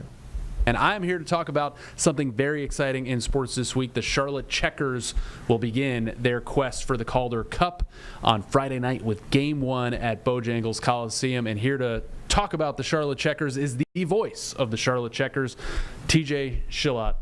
What's up, man? This is such an exciting week. Yeah, it really is. This has been a whirlwind, to be honest with you. It's just the amount of things going on and the pomp that goes into it, and the fanfare. It's been a lot of fun for us. Yeah, and Game 1, Friday night at Bojangles Coliseum. Puck drops at 7 o'clock.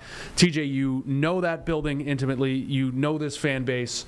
I mean, what are you expecting Friday night at the Biscuit? If it's anything like what we saw for the Eastern Conference Final, it's going to be electric. I mean, people were just out of their mind insane for the last round, and even the round before in the Atlantic Division Finals. So I haven't had the pleasure of experiencing what it's like in the Calder Cup, but from what I've heard from some of the other staffers that have been around, back in 2019, there is nothing like this building during the Calder Cup Finals. Yeah, this city was all Checkers for those couple of weeks too, and we certainly are now. What is it like in the organization right now, just gearing up for the Calder Cup Finals?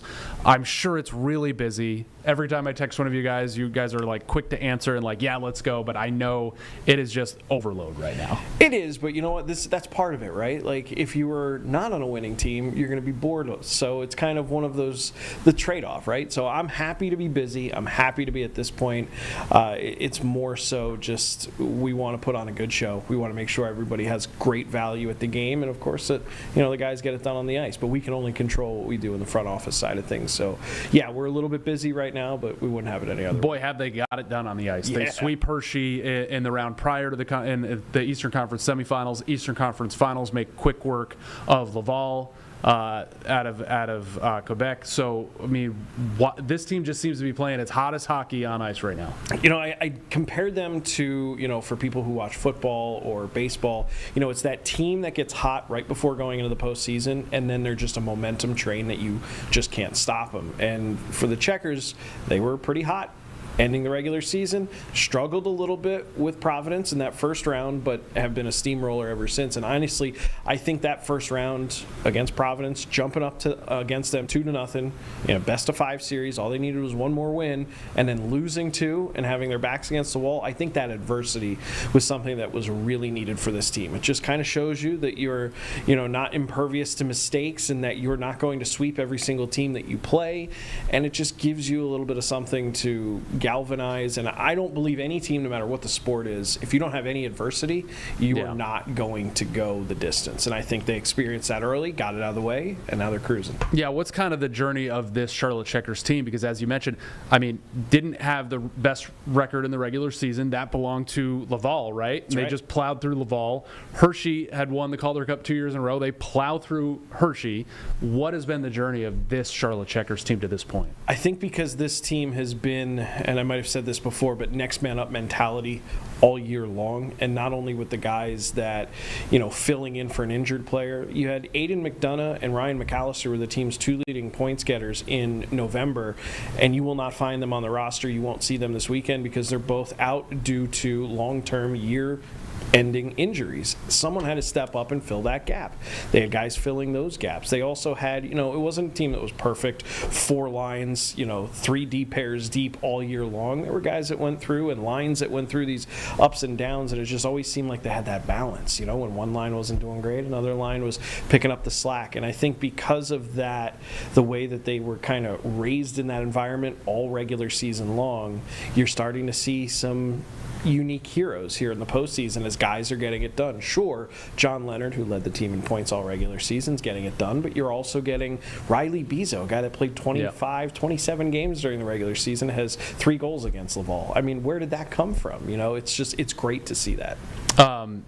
All right, so the flip side of getting through your Eastern Conference Finals so quickly is time off. Yeah. I'm sure time off, is that a positive for this team as they head to the finals? Or do you worry about the momentum? No, I don't, because they went through a time off period of having that first round bye and then having to jump into that series against Providence, and they took 2 games from Providence right away. So I think they've kind of been through that, and with how hard that Laval series was, particularly the 2 games up in Canada with the combined 256 penalty minutes or whatever it is, I think there's some guys that just have some bumps and some nicks and some bruises that they've been able to just let heal for the last week and a half, or week and 5 days by the time they actually play. So it's just kind of nice to let those guys rest, and we start at home too, which is good. So there's no travel, and it's not close between these 2 teams. Is this a playoff beard or is this a TJ Shalott beard? This is the normal beard I actually shaved 2 days ago. So that's only for the guys. Between rounds. I heard that if you do it between rounds, you're okay. I just couldn't go any longer. Abbotsford Canucks, that's going to be the opponent. That's right. What do we know about them? Because I think the last time the Charlotte Checkers played a team from Abbotsford, it was the Abbotsford Heat. That's right. And that was over 10 years ago. Yeah. First of all, how is Laval had been a while. What is the structure of the AHL where you're just not playing these teams from certain areas that much? Yeah, well, in the case of Laval, they were a new team that came in for the Montreal Canadiens. They wanted to have their affiliate close by, so that's kind of what happened there. And for the Vancouver Canucks, the NHL squad, they wanted to move their franchise from Utica, New York, and move them closer, so they brought them to Abbotsford, which is about an hour away. Utica is now affiliated with the New Jersey Devils, a lot closer for them, New York to New Jersey.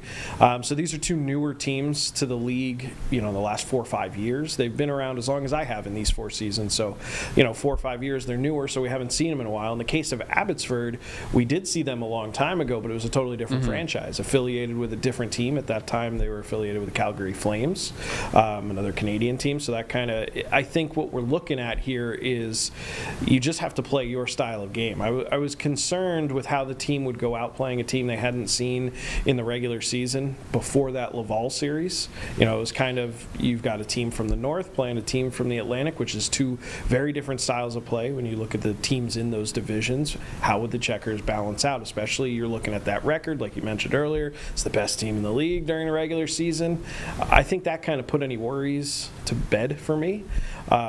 We'll see how they do against this this Abbotsford team, because everybody's asking me during the Abbotsford and Texas series when things were still going, like, who do you think, who do you want to see? And I was like, well, you're truly looking at two different sides of the coin. You've got the Texas side, which they can score almost at will, but their back end is a little bit weaker. Or you have the exact opposite of that in Abbotsford, where their offense is okay, but it's really their back end strength. And so for me, it was, what do you want? It's whatever you want. And I think the Checkers do match up well against Abbotsford. They have great goaltending and great defense, but I don't think they're quite as fast as this Checkers team, and I don't think they've seen anyone that can score like the Checkers can. When you're watching and calling game one Friday night, take the scoreboard out of it. What are going to be the landmarks you're looking for as the Checkers are on the ice to say, okay, they are playing their hockey right now? If they're spending more time in the offensive end than they are in the defensive end, that's just been a staple of this team all year long. You go back to Game 5 against Providence, it's the elimination game, right? Both teams have their backs against the wall. Winner moves on, loser goes home. They allow 8 total shots in that game. 8. That was the fewest shots that we've seen in an American Hockey League game since 2015. Fewest in a postseason game since 2010.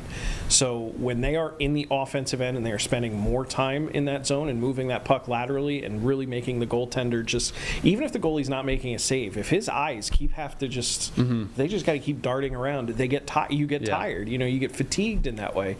So if they're doing that, that's going to be a signal to me that they're playing their game.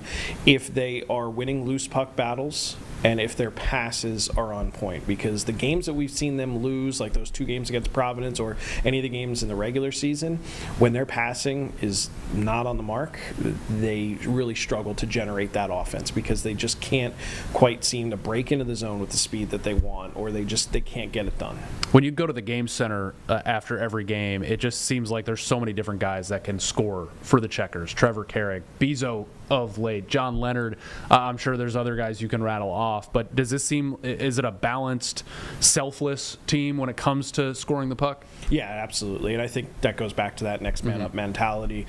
When you get to the Calder Cup finals, as important as this is, I do think this is one of those times where your stars need to be your stars, and they need to come to that forefront. So John Leonard, I think he needs to have a big series, and I'm not saying he hasn't had a good playoff already. I mean, he's one of the top points getter on this team, but he still needs to be your guy. I would like to see Trevor Carrick, a guy who's been in this scenario already, maybe get a few goals throughout the course of this series as well, even though he's a defender. You need your top guys to be your top guys. Your Asplins, your Sordiff, second-round draft pick of the Florida Panthers. Yeah. These guys that have been there before and are this offensive talent, they absolutely need to be at the forefront and making it happen. Talking with TJ Shalott, the voice of the Charlotte Checkers, who have Game 1 of the Calder Cup Finals on Friday night at Bojangles Coliseum against the... All right, so we're going to put a pin in that interview. Again, the Calder Cup Finals with the Charlotte Checkers is tonight. We'll get back to that interview, but we want to get to a big story, because this weekend we are expecting over a dozen No Kings protests across the Charlotte area. This weekend, not only protests here in the Charlotte area, but across the nation. There have been protests happening throughout the week. Now, these protests against federal immigration enforcement and President Donald Trump's decision to mobilize the National Guard and Marines in Los Angeles are spreading nationwide, with hundreds of demonstrations, as I mentioned before, scheduled for this weekend. Over a dozen No Kings protests are planned for the Charlotte area on Saturday, and this will coincide with Trump's planned military parade in Washington, D.C. We want to go out to Jesse Pierre, who is live. And Jesse, so you got a chance to speak with organizers of these protests and also law enforcement in the area. What are they telling you?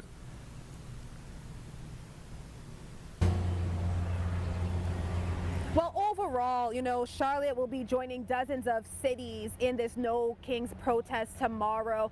The one here at this location at First Ward will be hosted by Indivisible Charlotte, which is partnering with several other local organizations. It starts at 11. There'll be speakers, a rally, as well as a march in Uptown. Now, organizers tell me that this is, part of a nationwide day movement of defiance against the Trump administration, like you mentioned. And, they tell me at the end of the day, they just want to make their voices heard. They want their message clear that no one is above the law and nobody rules alone. Now, again, organizers tell me they are committed to nonviolent action. They are telling participants not to have any chants that incite violence, as well as no signs that incite violence. We also have heard from CMPD, who says they are aware of the rally happening here, and they say that they will work to keep folks safe while protecting the right to gather. They're urging folks to stay hydrated, to make sure to be aware of your surroundings. If you're driving anywhere, make sure to, keep your car doors locked, and to make sure to keep any of your items out of sight so that your car is not broken into. But overall, I spoke to the folks here at this rally. They're expecting thousands of people to join together in this No Kings protest. I also spoke to an organizer in Statesville, where they're organizing a protest there. But when I look at the map and the list of organizations hosting different ones, there are little dots popping up everywhere. So there are different protests happening throughout the state, throughout the country, against what they're calling the Trump administration and an overreach of authority. Sending it back to you, Nick. And that is Jesse Pierre live there, giving us an update and a preview what folks can expect with these protests tomorrow. Jesse, thank you for your time. All right, so that's Jesse Pierre again. Over a dozen protests are planned for the area. So we had Megan Bragg on at the beginning of the show talking about some of the law surrounding protests. Jesse there, she spoke with organizers and law enforcement in the area on how they are preparing for these protests are expected to happen. All right, so we checked in with weather about 30 minutes ago with Brittany, and we showed you this shot. This is Carowinds. The sun was out, and now it is pouring down at the Carowinds. So if you're at the Carowinds, right? I called myself. I was like, I don't know if they call it that one. It's okay. I do it too. At Carowinds, it is coming down there. So if you're in the area, if you're on the roads, you're there at Carowinds. State line, anywhere around it. Yeah, make sure you're safe. Yeah. Because it's that time of year where we get those pop-up showers, like last night, like yesterday evening, this quick, morning. In and out, yeah. And that's why you need to stay here on WCNC Plus, Live Impact News, especially Live Weather Impact on WCNC Plus. It launched this week. It's hosted by Chief Meteorologist Brad Panovich. Our awesome producer, Jed Goldman, is a part of the show as well. And again, whenever we have weather events that are happening live, Brad is tracking it. Also, he is giving us, what was the term to use yesterday? Sciencey facts. Sciencey. Yeah, sciencey. Brad stuff. facts. So, the Brad facts. The Brad facts. So I've heard a couple of people use that word, sciencey. Sciencey. So you don't want to miss it because Brad he's a wealth of knowledge. He has a lot to tell us, a lot for us to learn, and again, more importantly, giving us updates on the current conditions outside. So you don't want to miss it there. Live Weather Impact on WCNC Plus at 6:30. All right, so let's shift now. There is a press conference happening, and I don't have the information up right now. I just sent it. They sent it to chat. Okay.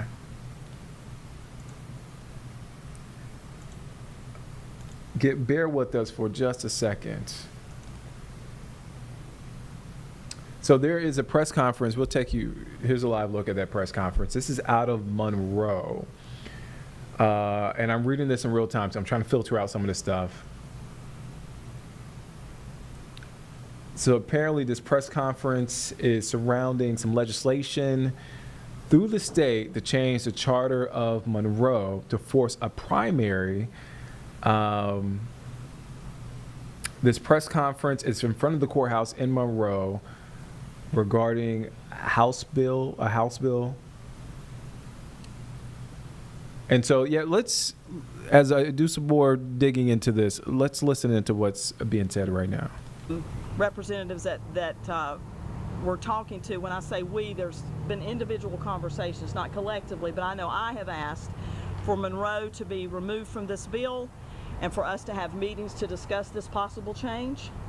I have also asked that if the change were going to happen, that we have a whole nother election cycle to prepare for this. It does not need to happen now. What it would mean for us if this were to go into effect, it would be, like it's written now, it would be an immediate change. That would mean our July municipal filing dates begin July 7th. The last filing date is July 18th. A primary mandated by state law in the statutes means a primary date for Monroe, which we have not had in 65 years, would be September 9th. That gives us less than 60 days to inform our citizenry of changes to our voting process, as far as what you do if you're an unaffiliated voter, what you will be able to do, how it would look if you were a Democratic voter or a Republican voter. And here's another thing. If anyone out there that is watching or listening or standing here today, if your political affiliation is unaffiliated and you were thinking, well, maybe I will file for office. Well, currently, right now, you can put your name on the ballot. Go down to the Board of Elections, fill out the forms, put your name on the ballot. If this goes through as it is, an unaffiliated person who wants to file for office in the city of Monroe would have to get 1.5% of the total registered voters in Monroe's signatures on a petition in order to put their name on the ballot. Now, I will be very honest with you on a personal level. That is not election integrity. That is not okay. It's not okay for us not to know about it. It's not okay for us not to be able to advocate for you. Please let me underscore this. I am standing here today for you, not for me, for you, for this city, so that you will have the knowledge that you need. And I'm going to challenge you with this after I finish. Well, I'll challenge you now, and then I'm going to challenge you again, because I want to make sure you hear it twice.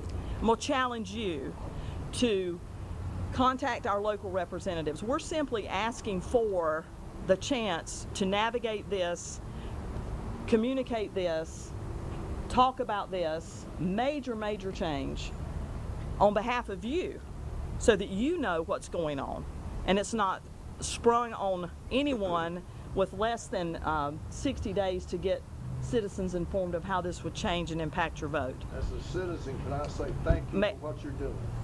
So let me say this, if I may. There is a potential expense, additional expense, again, it's not budgeted for, that could go into the $75,000 range if this were to pass like it is written right at this moment. Again, it's been asked. We have not gotten a commitment either way whether or not we would Monroe would be. You're watching Live Impact News on WCNC Plus. I'm Nick Sturtevant. I just want to clarify the nature of this press conference. So this is a press conference by what appears to be a couple of members from Monroe City Council. And a couple of them are, they want City Council to meet regarding House Bill 3, which is state legislation, and they want council to take action. So basically the gist of what House Bill 3 is that it would make, if passed and signed into law, would make local elections go from nonpartisan to partisan. And that the town charter would be changed, and that the town leaders wouldn't have a say in that decision. So that's the sort of the gist of what's happening with the bill. From our understanding, the council members want Monroe to be removed from that bill. So let's take a listen in. Citizens, I would say yes. And that's really what we're asking for. We're asking for the opportunity to govern you efficiently and fairly. We have not been given that chance. That doesn't give me any pleasure to say, and I'm not trying to throw anyone under the bus. I'm not trying to do that. I'm just giving you the facts. And each one of us will state factually what we know to be true and not true. We do know we were completely left out of this process, and that leaves you out of the process. If we don't know, you can't know. And I can say personally that I'm disappointed in that. We're advocating and working hard to on your behalf to make sure that it doesn't pass in its current form. I would like to end it in my portion of it this way.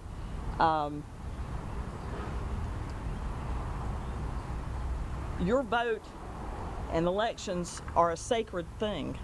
We live in a free country, and you should be able to, whether you're unaffiliated or a Democrat or a Republican, to vote your conscience and have your voice at the ballot box. Now, let me say this: if you are an unaffiliated voter in Monroe, currently registered that way, and this passes in its current form, that means in the primary in September, you will not see a slate of candidates like you're used to seeing, everyone's name.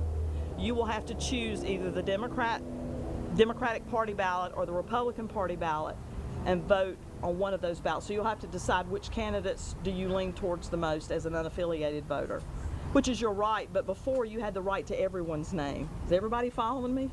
Okay, yeah. So you got that. And then in a primary election, which would be September the 9th, there would be a Democratic slate of candidates, a Republican slate of candidates, and you will only vote your party. Right now. In a nonpartisan election, you can vote if you want to split your votes because you're voting for the person and not the platform. You could choose. But if this passes in its current form, that will no longer be the case.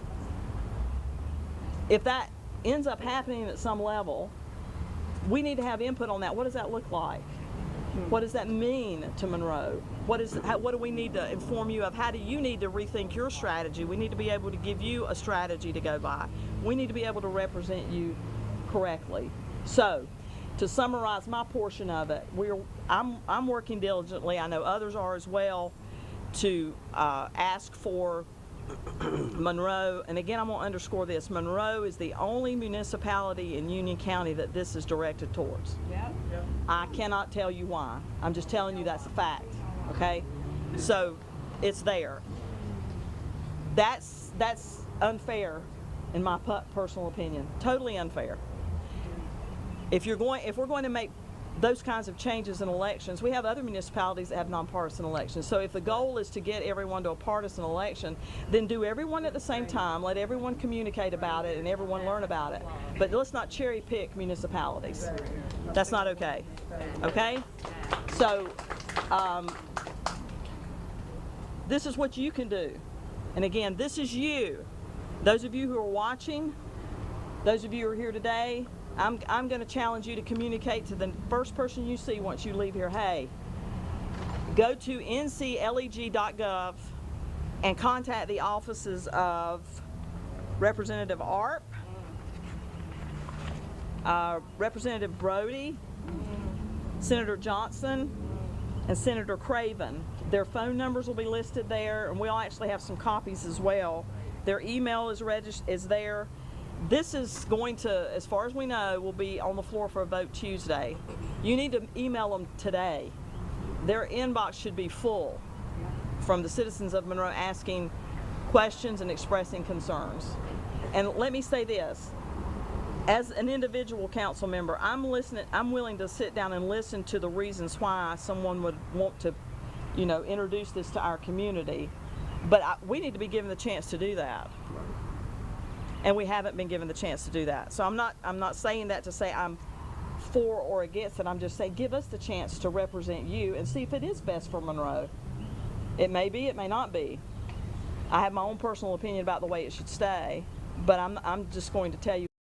You're watching live Impact News on WCNC Plus. I'm Nick Serter, and that is a press conference in Monroe discussing a House Bill 3, a legislation, statewide legislation regarding nonpartisan, partisan elections. But we need to shift over to some breaking news right now. This is a live look, Tel Aviv in Israel. So we are getting this news, and I want to give you this news from AP News.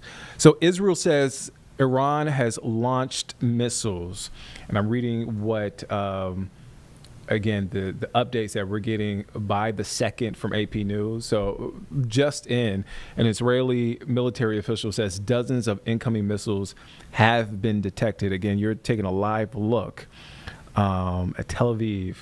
All right, and right before that, we got another update from AP News. Air raid sirens sound in Jerusalem after Israel says Iran fired missiles. At least one explosive is heard in the distance. And again, I want to reiterate, Israel says Iran has launched missiles. The Israeli military's home front command has instructed people to move into shelters ahead of an expected Iranian missile attack. The army says Iran is launched missiles and the safety order applies to the entire country. Israel's Channel 13 TV says the missiles are expected to take about 10 minutes to arrive. So that was an update about 7 minutes ago. The latest update is that an Israeli military official says dozens of incoming missiles have been detected. Air raid sirens sound in Jerusalem after Israel says Iran fired missiles and at least one explosive is heard in the distance. So just to back this up, we got reports from AP News. What are you hearing, Carlene? I was trying to hear 4 sirens. Yeah. I can only hear things that sound kind of like police sirens, but Okay. not like a big siren. Yes. Okay. So Israel launched a wave of strikes across Iran today that targeted its nuclear program and military sites, killing at least 3 top military officers and raising the prospect of an all-out war between the two bitter Middle East adversaries. This appears to be that attack appears to be the most significant attack Iran has faced since its 1980s war with Iraq. Again, this situation between Israel and Iran continues to escalate rapidly at this point. We saw this on our screens, and we wanted to give you the latest information right now. Again, this is a major update in this situation between Israel and Iran. Israel is... and again, I'm reading these updates, these breaking news updates from AP News, trying to give you the latest information that we're getting and that I'm seeing. So Israel is targeting Iran's nuclear sites. Israeli Prime Minister Benjamin Netanyahu said the strikes hit Iran's main enrichment site, and that was from earlier today. And this attack and these attacks come after weeks of escalating tensions between the two countries. President Donald Trump had previously warned that Israel or America could launch airstrikes against Iranian nuclear facilities if negotiators failed to reach a deal on Iran's rapidly advancing nuclear program. Iran said on Thursday it would activate a third nuclear enrichment facility shortly after a UN watchdog censored Iran for failing to comply with certain obligations. Again, this is sort of some context surrounding this entire situation, but the latest update, and I'm refreshing my page, according to AP News, let me refresh my page one more time. All right. So what we do know is Israel saying that Iran has launched missiles. And what we're getting and what the reports from AP News is that an Israeli military official says dozens of incoming missiles have been detected. And again, this is a live look there, Tel Aviv. And Carlene, you're not hearing anything at all? Any sirens? Okay. And this is Eerily quiet. Yeah, this is the situation right now. The Israeli military's home front command has instructed people to move into shelters ahead of an expected Iranian missile attack. The army says Iran has launched missiles and the safety order applies to the entire country.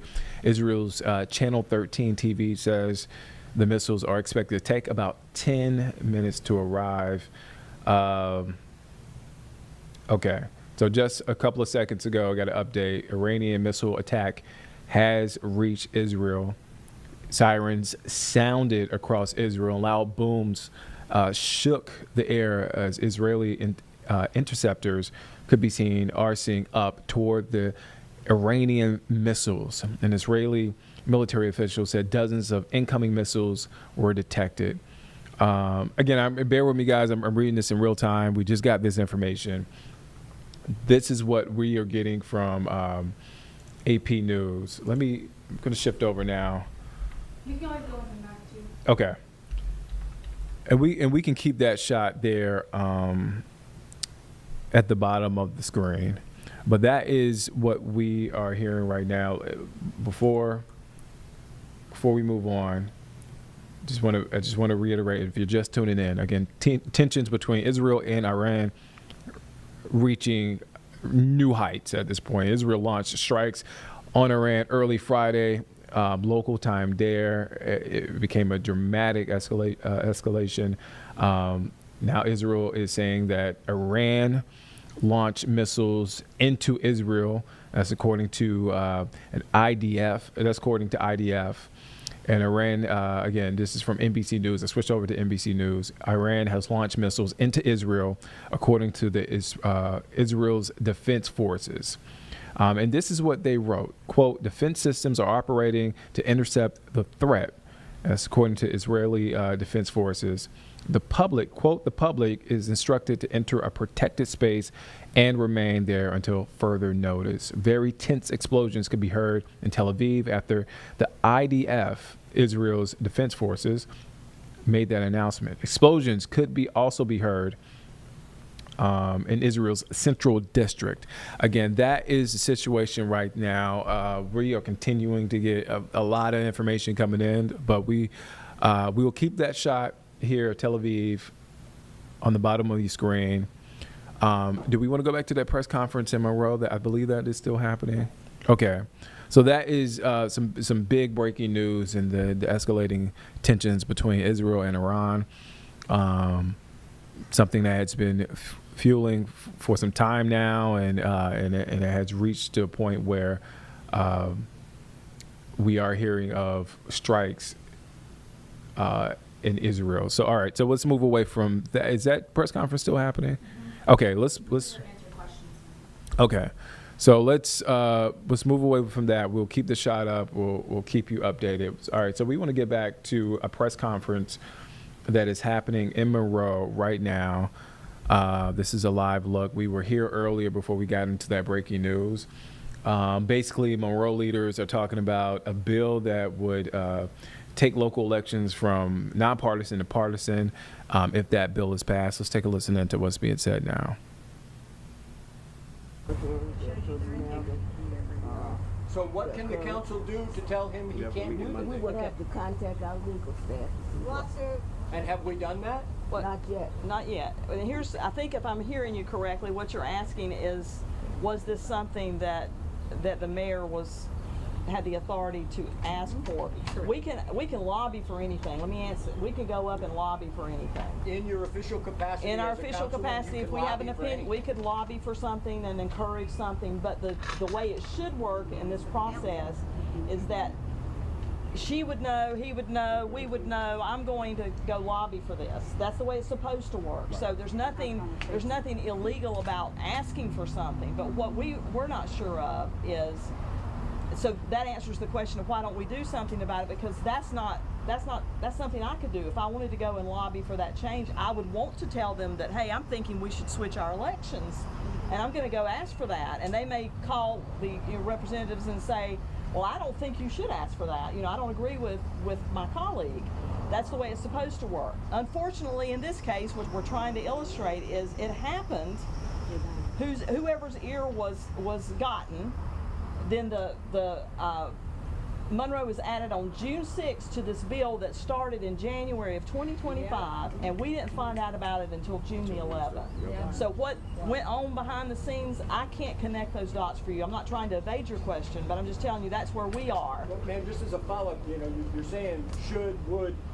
where is it in the city charter that says you should solicit the approval of That is someone else? not in the It's not in the charter. city charter. It You, doesn't. as an Why are we individual. adding something? Because it seems to me we get a bad apple in there. He can go campaign for That's whatever exactly. he That's wants. why the press conference is being held today, because Raleigh is exercising their authority over our local government structure to change our charter without our knowledge, and we're saying we strenuously object to that.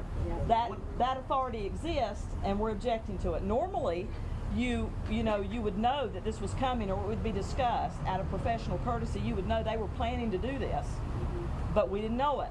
So Nobody should I have hope the that power answers. to go to Raleigh on their own. It should be a consensus of council when you present things to Raleigh. And I would say, we do not know what was lobbied, what was said. That's right, we don't. They may be of the impression that we all are asking for, we don't know. We don't. That brings me to my next question. I know it was mentioned a moment ago that at least the majority of council didn't know, but obviously the idea came from somewhere, and just by process of elimination, personally, would you say that the mayor, Burns, and Pro Tem actually were the individuals that knew about this bill? I will allege it, I won't say it because I don't want to be exactly. Alleged. That's what I'm asking. Okay, thank you. All I can say is they're not here today. Okay. No one knows. They're not here today, are they? Can our attorney seek an injunction today to stop the vote? So, I mean, that's a legal way to get. You're asking us to say something as a council that we can't answer on these steps, but we can. That's certainly under consideration as we're dealing with this. And it's in the rules today of the rules committee. So it's gone quite a ways already. Are they voting today? No, Tuesday y'all have a special meeting. We need to get an injunction just to make it stop until we are heard. Correct. We need to be able to have a council meeting where we can come up, as we are allowed to, and speak to the council and say, you're taking away our rights to vote. That's we need that, and the only way to do it is to legally get an injunction Can the council call a to meeting, stop majority of that. council call a meeting without the mayor's approval? And if so, are you moving to do that? The mayor has one vote like the rest of us. Any two of us can call a special You call a meeting of the council? We have, sir. One has been called for Tuesday. So if you don't Monday mind, morning. I'm going to be. Rather than calling the council meeting, this whole crowd needs to be in Raleigh Tuesday. You're welcome to go. We need to be in Raleigh raising Any other questions? Yes, sir. Were Councilman Kerr and Anderson invited to this, and if so? Well, here's the thing. This is an individual council member. I'm individually calling this meeting because, again, we did not know, so we could not collectively meet. But we're working on, there is a meeting that's being called for. Other things are being considered as a body, but I can't speak for the whole body. They are aware of it. But if more than the three you see up here are here, it's a quorum, and we're not going to violate the meetings law. So they're aware, yes. I Yes. appreciate you having the meeting today, and also I guess there's a meeting Monday. It should be published, yes, sir. Yes, Make sure sir. everyone knows about that. Get the word out Yes, about sir. it. Yes, sir. I have a question. So, just to clarify for the unaffiliated voters here, Monroe has 6,000 plus unaffiliated. They're the largest largest voting block we have here. So this means that unaffiliated could pull either, but we can't have unaffiliated candidates on the ballot, correct? Without a petition with Without 1.5, if this passes. Which we won't really have a lot of time with, considering we only Right. have 7 weeks. Just want to underscore, if it passes in its current form, yes, that would be the case. They would have to get 1.5% of Monroe's registered voter population on a petition in order to put their name on the ballot. Right. That would be correct if this passes. But our goal and the goal and the ask has been to remove Monroe from the bill and let us govern Monroe. And we'll be glad to talk about changes, but we want to know about them, and we also want to be able to communicate to you all Perfect. that Especially information. 3 weeks before we Absolutely. file. That's one of our biggest questions. Yes, ma'am. Yes, ma'am. I'm the shortest person here. So the meeting on Monday, is that goal to let more people know, or do you have a plan to talk to, because I couldn't hear from where I was, do you have a plan to talk to perhaps Dotson and Mayor Burns about their involvement? What's the point of Monday? Okay, thank you for the question. No, the goal for Monday is to simply, as a body, since we haven't had a chance to meet as a body, to pass a statement in support of or not in support of HB3 and communicate that to Raleigh. That's the goal for the meeting on Monday. It's not to get into any kind of exchanges with anyone. It's just to simply solidify our position stance as a collective body, and we haven't been able to do that yet, hence the press conference today, so you all would know. So would the meeting be public on Monday, and if so, where would They- it be and what time? They all are. Yes. Yes. So it'll be at the City Hall? Yes. What Yes. time? 8 o'clock. 8 o'clock. 8 o'clock in the morning? Okay. Is there a plan to have somebody from Raleigh here? No. We're just collectively meeting to form a position statement to send to Raleigh on Tuesday. As long as it's public comment, we can have something. Okay. One other question, would Yes, citizens ma'am. be able to speak on Monday? Would citizens be able to speak on Monday? That's what I'm asking, public comment. I don't know if, I'm not trying to dodge the question, I just don't know how the agenda is set up. I just know our special meeting will be for that purpose. Well, But there's nothing inappropriate about you attending and listening, okay? Okay, but is there 2 or more of y'all that can request public comment be put on the agenda? Yes. We can check on that. Something to say. We can check on 3 of you that. standing here. Right. Can y'all not have it put on the agenda? Yes. We can check on that. Thank you. Okay? I think public comment needs to be there, so we need to be heard. Absolutely. Yes, sir. That's right. Did any of the remaining council members give reasons for not attending? We cannot have a quorum. Yeah, that'd be a forum. We cannot have a quorum present on the steps. All right. Thank you so much for coming.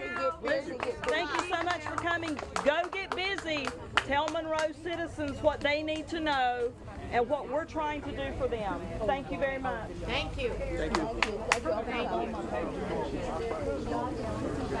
Thank you. And that was a press conference in Monroe. Again, city leaders having a press conference regarding House Bill 3, the state's, this is North Carolina state legislation regarding local elections that will go from nonpartisan to partisan if that bill is passed. They are calling for a meeting this Monday at 8 a.m. to discuss it. So that press conference just wrapped up. All right, so we put a pin in this before to take you out to some breaking news, but we want to get back to it. So tonight is a big night for the Charlotte Checkers, Calder Cup Finals. Nick Carboni got a chance to speak with the voice of the Charlotte Checkers. We started this interview, but we want to join it in progress from where we left off. Let's take a listen in. Canucks.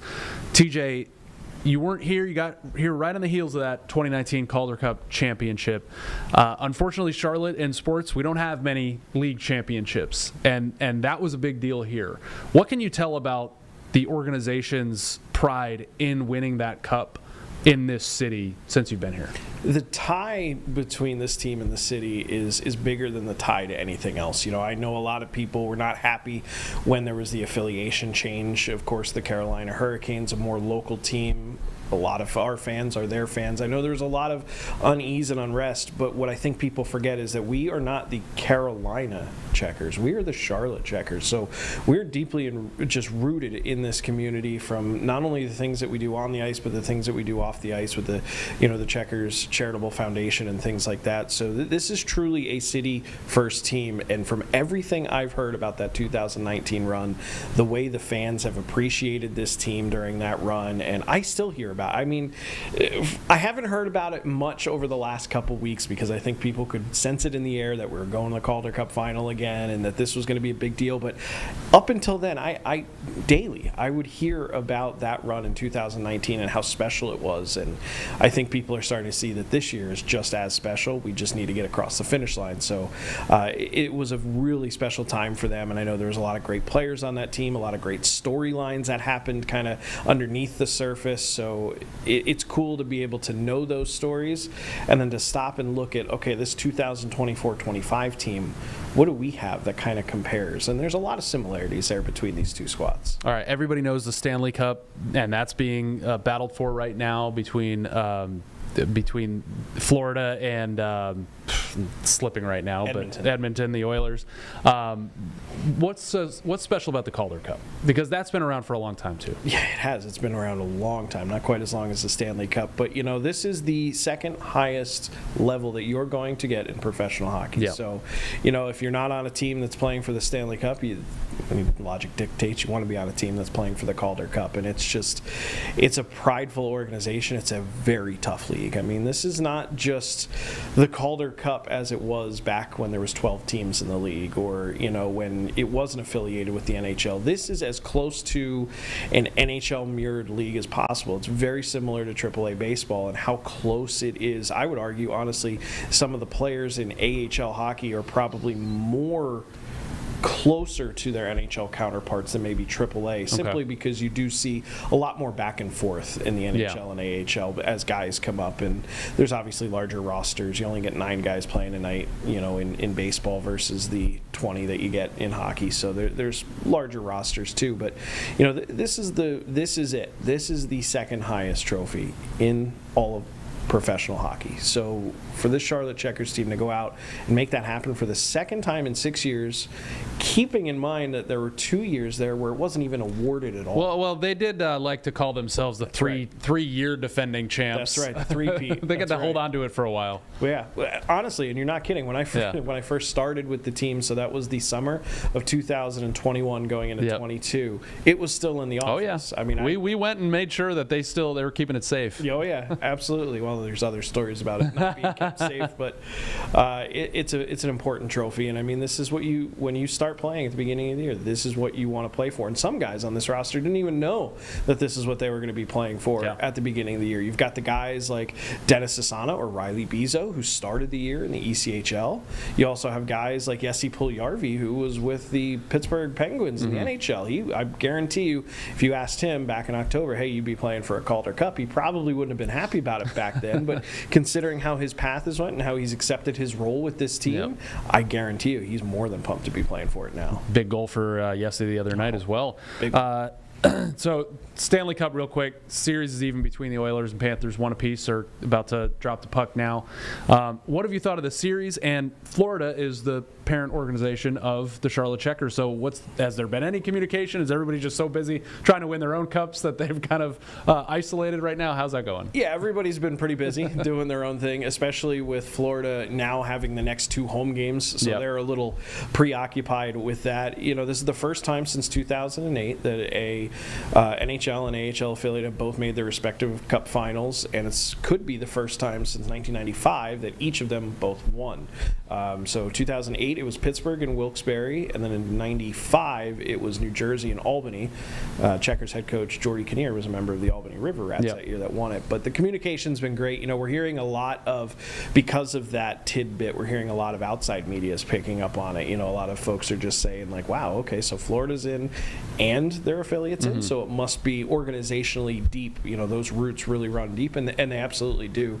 I mean, when you talk about just the support that they offer to the play style, I mean, I can't tell you how many people. My mom's a good example. She's a diehard Hurricanes fan. She watched, and she is a season ticket holder. She saw every single game at Lenovo Center for her Hurricanes against Florida, and she watched how Florida just ran through them. And then she comes to Game 4 against Laval, and she's like, that's the Florida Panthers. And she's exactly right. That same aggressive forecheck, that same just speed, hustle. It's a combination of speed and strength, which usually you don't get together, and that's what this team is so good at and what this organization is good at. And they've cracked that code. Eventually everyone's going to catch up and they're going to have to try and do something new. But right now it's working. I'd be remiss if I didn't mention the coach of the Checkers, Jordy Kinnear, and what a great job he's done since taking over. It was after the 2019 Calder Cup. You've got an affiliation change. They were working in 2 affiliations at once that first year with the Kraken and the Panthers. Can you just speak to the job that he has done with this franchise and especially with this team right now? Yeah, I mean, so he's on his 8th year now as the head coach of the Florida Panthers AHL affiliate. So he was 4 years in Springfield when they were previously affiliated with them. Comes back to Charlotte because he was formerly an assistant. Exactly. So he comes back to Charlotte now as a head coach. And like you mentioned, his first year here in Charlotte as a head coach. He's got dual affiliation that he's going to deal with. He's got Dan Bilesma, a former NHL coach, a Stanley Cup winning coach, an Olympic gold medal winning coach, as his assistant because he was placed there by the Seattle Kraken. So you've got an assistant coach who they're great friends and they were able to bounce ideas off each other. But I'm sure when he first got here, he was kind of like, oh man, my first year I can't even pick my own assistant coach and things like that. So he is so level-headed and he is so focused on the important things.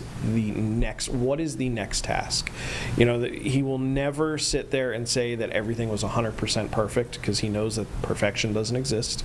But he will also sit there and tell you when you do a good job, he will be the first one to call you out and tell you crushed it. And he keeps these guys hungry and wanting more, but at the same time, he's also coaching them because you're dealing on an AHL roster, and this is kind of the nature of the American Hockey League in general. You have guys like Jesse Puljujarvi, a former 4th overall pick in the National Hockey League to Edmonton, believe it or not.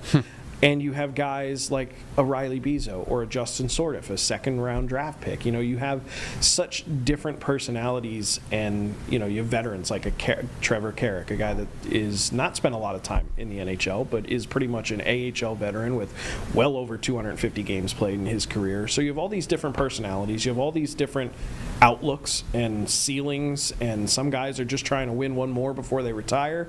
Other guys are trying to get back to the show. Some guys are just trying to get to the show. So it's balancing those personalities, picking the right leaders, and having a strong leadership group is part of it. But you really, my hat is off to head coach Kinnear because he's always been so just dedicated to nothing but making this team as best as he possibly can make them. All right, TJ Shalott, the voice of the Charlotte Checkers. Can't wait to hear you call game one.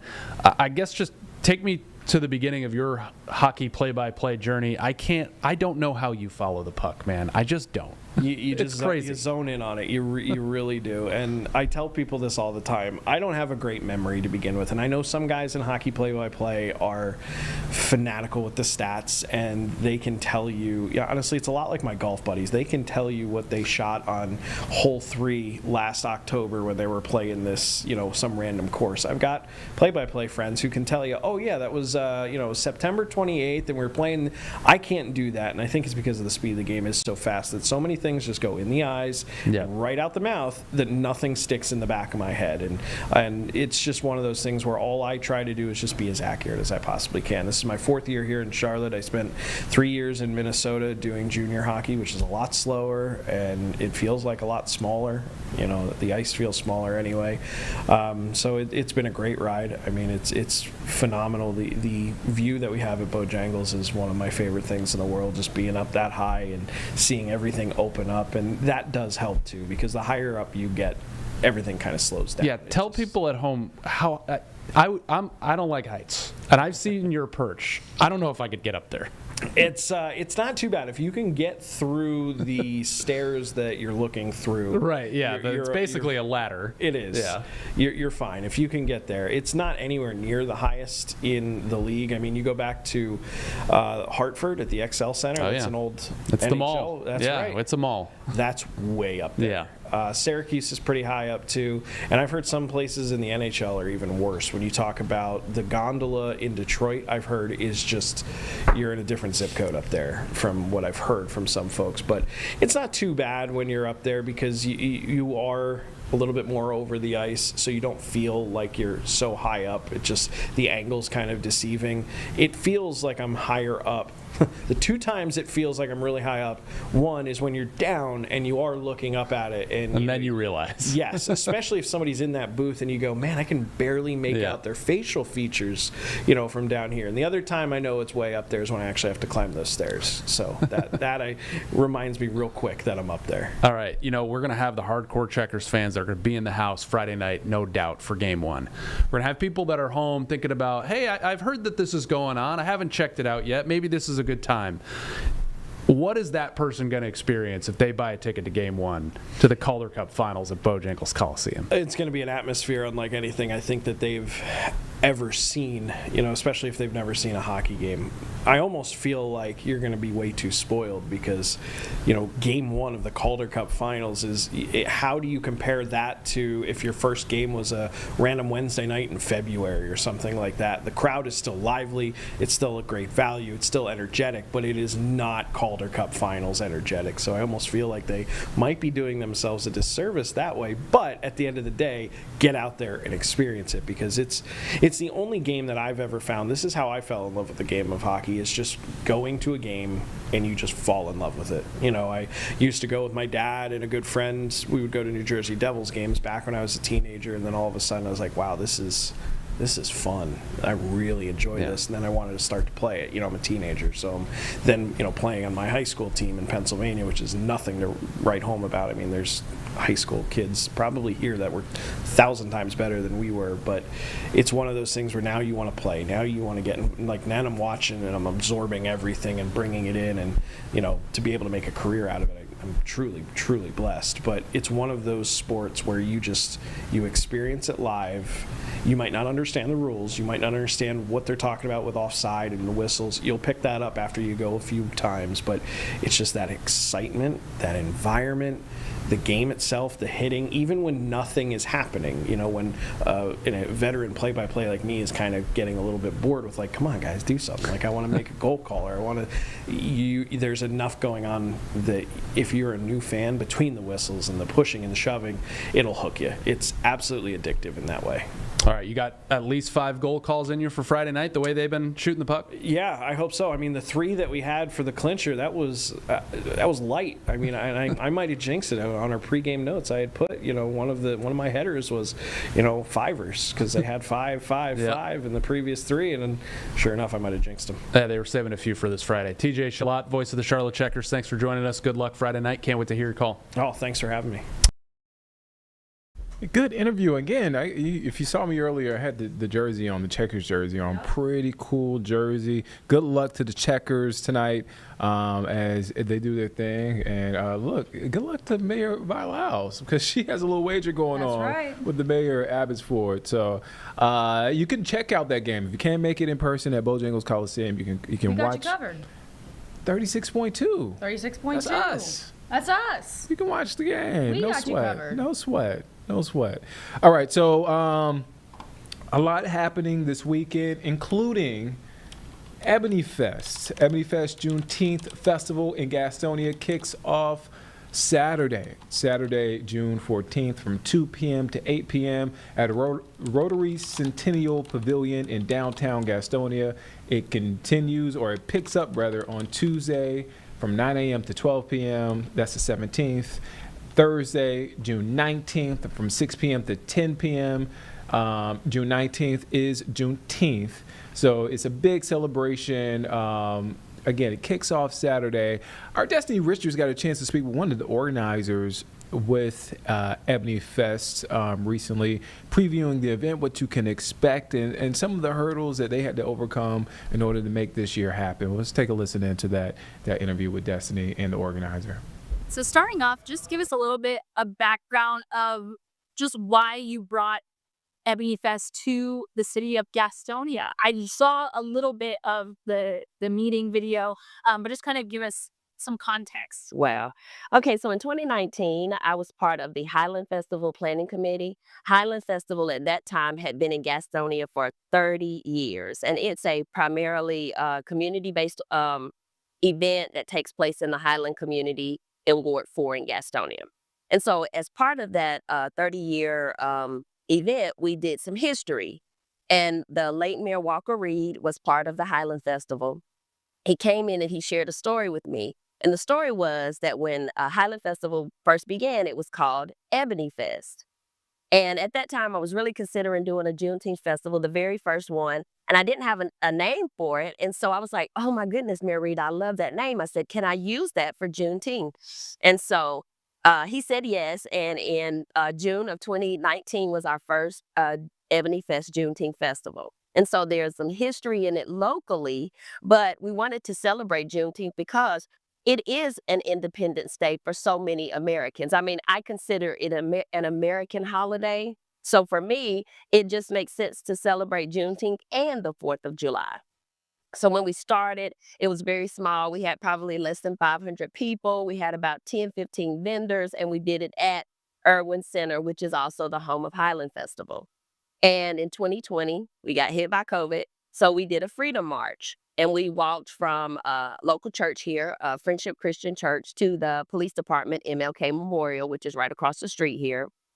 And then in 21, we were here, and we've been here ever since. Usually we pay for I pay for fireworks. I pay for the performers to come out. I pay for the DJ.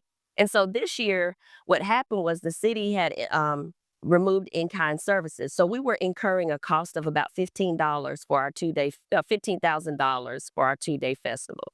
And it was really city staffing, for them to open the bathrooms and for police and for EMS and fire. And all I asked for initially, Destiny, was that they could look at the bill and reduce the cost. And so I never expected, the outcome that we received, which was them accepting it as a city event and making it, the city's Juneteenth festival. So we got more than we asked for.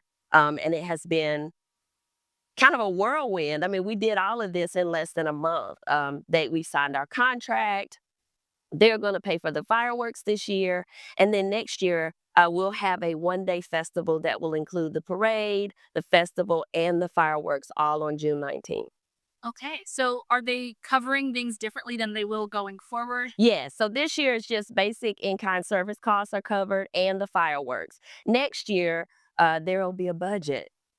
And so my nonprofit will be so excited because we've really incurred a lot of costs. It takes a lot of time to plan an event of this size. We've grown, like I said, from about 500 people to the estimate is about 3,000. So over the course of 2 days, 3,000 people come between Saturday and whatever day the June 19th falls on. We do 2 days. But next year, we won't have to do that. We'll have access to the parking lots. We'll be able to utilize whatever resources the city has available.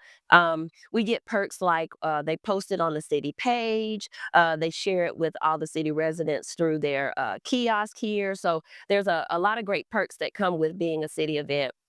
And I am overjoyed to have this happen for us and for the whole community, at large. One of the things I say is from Juneteenth to the 4th of July, let freedom ring. And I received that from Dr. Opal Lee, who actually is the grandmother of Juneteenth. She walked to Washington, D.C. so that we could have this most important holiday. So I honor her. I honor the late mayor. I honor our traditions, but I also honor the importance of Juneteenth as America's Independence Day as well. This year, what's being covered by the city, is it just basically what you would have any normal year, or are you able to expand and do more as the city is making it a city event? So because we weren't expecting this, we're really keeping it very low key. We have local performers, we have local artists, we have storytellers, everything that we had already planned. The only things that I can say I really added is more marketing. Because now that it's a city event, I want to make sure the city of Gastonia is represented. So I went out and I bought banners that represent the city and balloons and all that good stuff, in addition to our sponsors and what we already planned. So I haven't made any major changes this year, but oh boy, do I have great plans for next year. But for this year, we've reached out to the governor. We've reached out to some important businesses. We've reached out to our local city council members, our mayor. We'd love for them to come since we have a 2-day festival, so it makes it a little hard. And this weekend is Father's Day. So a lot of people are out of town doing different things, but we'll have our parade on Saturday, June 14th from the staging is at 2, parade starts at 3. Then our festival kicks off here at 2 p.m. We'll have vendors, we'll have food trucks. Then we've got some of our vendors have been with us since 2021. And it's really amazing to see them come back. They're so excited. But this place will be packed out with people. People will bring their lawn chairs. There'll be dancing. We've got Moving Spirits, which is from Charlotte. I don't know if you're familiar with them, but they'll be our opening ceremony. And then Thursday night, our closing ceremony will be Drums for Life. They're also from Charlotte. We have Samba Negra, Afro-Latina dancers coming. We've got Chubby, the Charlotte Checkers mascot, Gerald the giraffe. I mean, we've just got something for everybody. We'll have inflatables. And then the real planning for 2026 begins. Oh, and our grand marshal of our parade is Eric Sleepy Floyd, which is an NBA star and a Gastonia native. So we're very excited about that. It starts at the end of Main Street down here, and it goes to South Street right where we are. And then the festival will commence. We'll have, food, fun, entertainment. And then Thursday, June 19th, which is actually the Juneteenth holiday, people can come back from 6 to 10, and we will have the festival. We'll have more entertainment, and then the fireworks is at 9:30. Speaking to Councilman Littlejohn later, maybe you can to her support. I'll be hearing about it later. Yeah, her support was phenomenal. We really had the support of Councilwoman Stepp. We had the support of Councilwoman Littlejohn, and the mayor seemed to be on board. So we were talking in advance of this. I have knocked on every door possible because of that $15,000 bill. So they were probably a little sick of me. But I just wanted them to look at the bill and see if any costs could be defrayed so we didn't have to pay so much. Because again, we're a staple in this community. We pride ourselves on great people, great place, great promise. And so I'm a part of that, equation. And I wanted to make sure that they understood how important this is, the financial impact for the downtown area and the community impact. And so I think I had some of their, ears already. But when we were able to converse and they could ask me questions and I could explain, why it was a 2-day event so far and what I was asking for, they unanimously voted that this should be a city event. And Councilwoman Littlejohn is our ward councilwoman for it. So she knows about the Highland Festival. She knows about the history. And so she's really championed this. And so I owe her a great honor. I've asked her to speak at Juneteenth. And so maybe you can get an answer for me. Well, beautifully. I guess what I'd like to say is how important it is. I think every city, not only should they make it a city event, but they should adopt Juneteenth as a holiday. So right now, one of the biggest reasons we have a 2-day festival is because our county administration, which is over here to my left, they're open on June 19th. And so their cars are there. It's not a state holiday. So we need to call our representatives and we need to let them know how important it is that it become a state holiday. And so we would have access to this whole thing. Like the 4th of July, everything's closed. You've got opportunities to use the parking lots or whatever you need. And so that's one of the reasons we have a 2-day festival, because we have the access on Saturday that we don't have on June 19th. And so next year, the mayor has already called the county administration building. So regardless of whether it's a state holiday or not, the employees will use another parking lot for that day. We will have permission to have our parade on June 19th. We'll have the festival, and then fireworks will light up the sky. So I just want people to know America has 2 Independence Days. It's not a made-up holiday. It's a real thing, and it affects real people. And so as a community, if we can honor the 4th of July, what's one more day to celebrate? It should bring us all together and help us know how important community and unity are in our society. And so I hope with all the stuff going on in the world that people can come out and celebrate Juneteenth with us. Everyone is welcome. It's free to the public, and I just hope people come and celebrate and help us enjoy Juneteenth. All right, perfect. And then this is just for my own background about how much should I say? I can also ask the councilwoman too. How much is being covered? Like what numbers? So I would say about 20,000. So we had a bill for 15,360. The fireworks are 5,500. That is what the city is covering. So what is that? 21,000, something like that. Sorry. Yeah, I think it's about 21,000 total. But yeah, the city's covering that. We won't have to incur any of those costs. They're paying the fireworks company, so we don't even have to worry about that bill. And it's just now, celebrate, get it done, and then relax.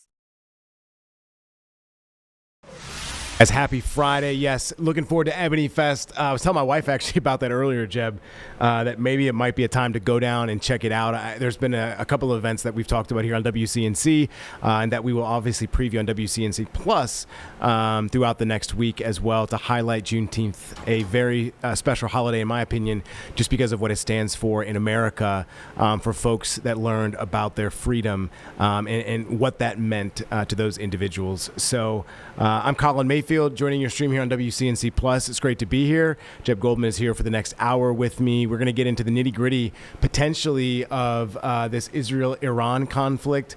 It seems ever closer that the United States is inching closer into getting involved in this. So it'll be very interesting to see what this looks like in terms of the diplomatic approach by the United States. We also have a couple other things that we are going to talk about today. Jeb, I may have missed your teams. Let me look. I did. All right, so we're going to go to right now, or we're going to wait for Brittany Van Voorhees here in a second. All right. Up until then, Jeb, we did talk about yesterday the Checkers. Game 1 is tonight. That is at 7 o'clock. We did talk to TJ Shalott last night. It was a great interview. I think you guys played that a little bit earlier, right? So that'll be cool to watch. Any predictions on that, Jeb, in terms of? Checkers win. All right. Checkers win. Sweep the series. Okay. It's going to be easy peasy. All right. It's going to be good. I had to get that random sports take from you on this Friday. One thing that we learned yesterday is that this hot weather today, believe it or not, is actually impacting the ice. We did. So that's your segue. That's my segue. Look at you. They might start paying you for being on air. You got to stop that. All right, we'll bring in Brittany Van Voorhees because Jeb didn't really – I thought we were going to something else. So sorry about that. Brittany, I didn't know you were even coming in. Well, welcome me to your show, Colin. Well, you're already here. Welcome to, You're here. I think people know. Brittany Van Voorhees. Talk about the forecast, Brittany. What does it look like this weekend? I just went through an isolated shower. I don't think it was a storm. So that's kind of the usual thing for the summer, right? It definitely is. And I think the big thing is, which I know that you guys talked about last night, of course, on your Impact Plus show.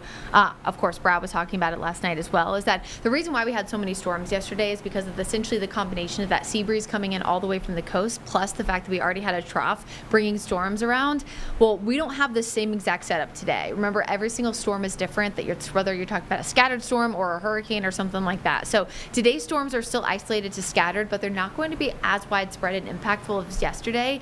So let's take a look at what's happening now and let's talk about why. So as we look at our 4-box camera, you can see a little bit of rain on the Anson County camera there in Louisville. It's because a shower just did move through that area. But on the same token, you have Monroe, Union County, Lake Norman there in northern Met County looking fantastic. So again, not raining all day or for everyone. I think the biggest risk that we're going to see is it's not severe storms, but is the flooding risk, because anywhere that saw rain last night and was already inundated, the ground is extremely, extremely saturated. And that was mainly from southwest Charlotte to about East Charlotte. If you got the flash flood warning, emergency wireless emergency alert, can't talk today. If you were in Mecklenburg County and you saw what we call WIA, the wireless emergency alert for flash flooding, you were likely one of those areas that's at an elevated risk. Now, if you didn't, first of all, don't panic because you might not have been under that risk, but just remember to double check those wireless emergency alerts, especially as we go into summer and we go into tropical season, things like that,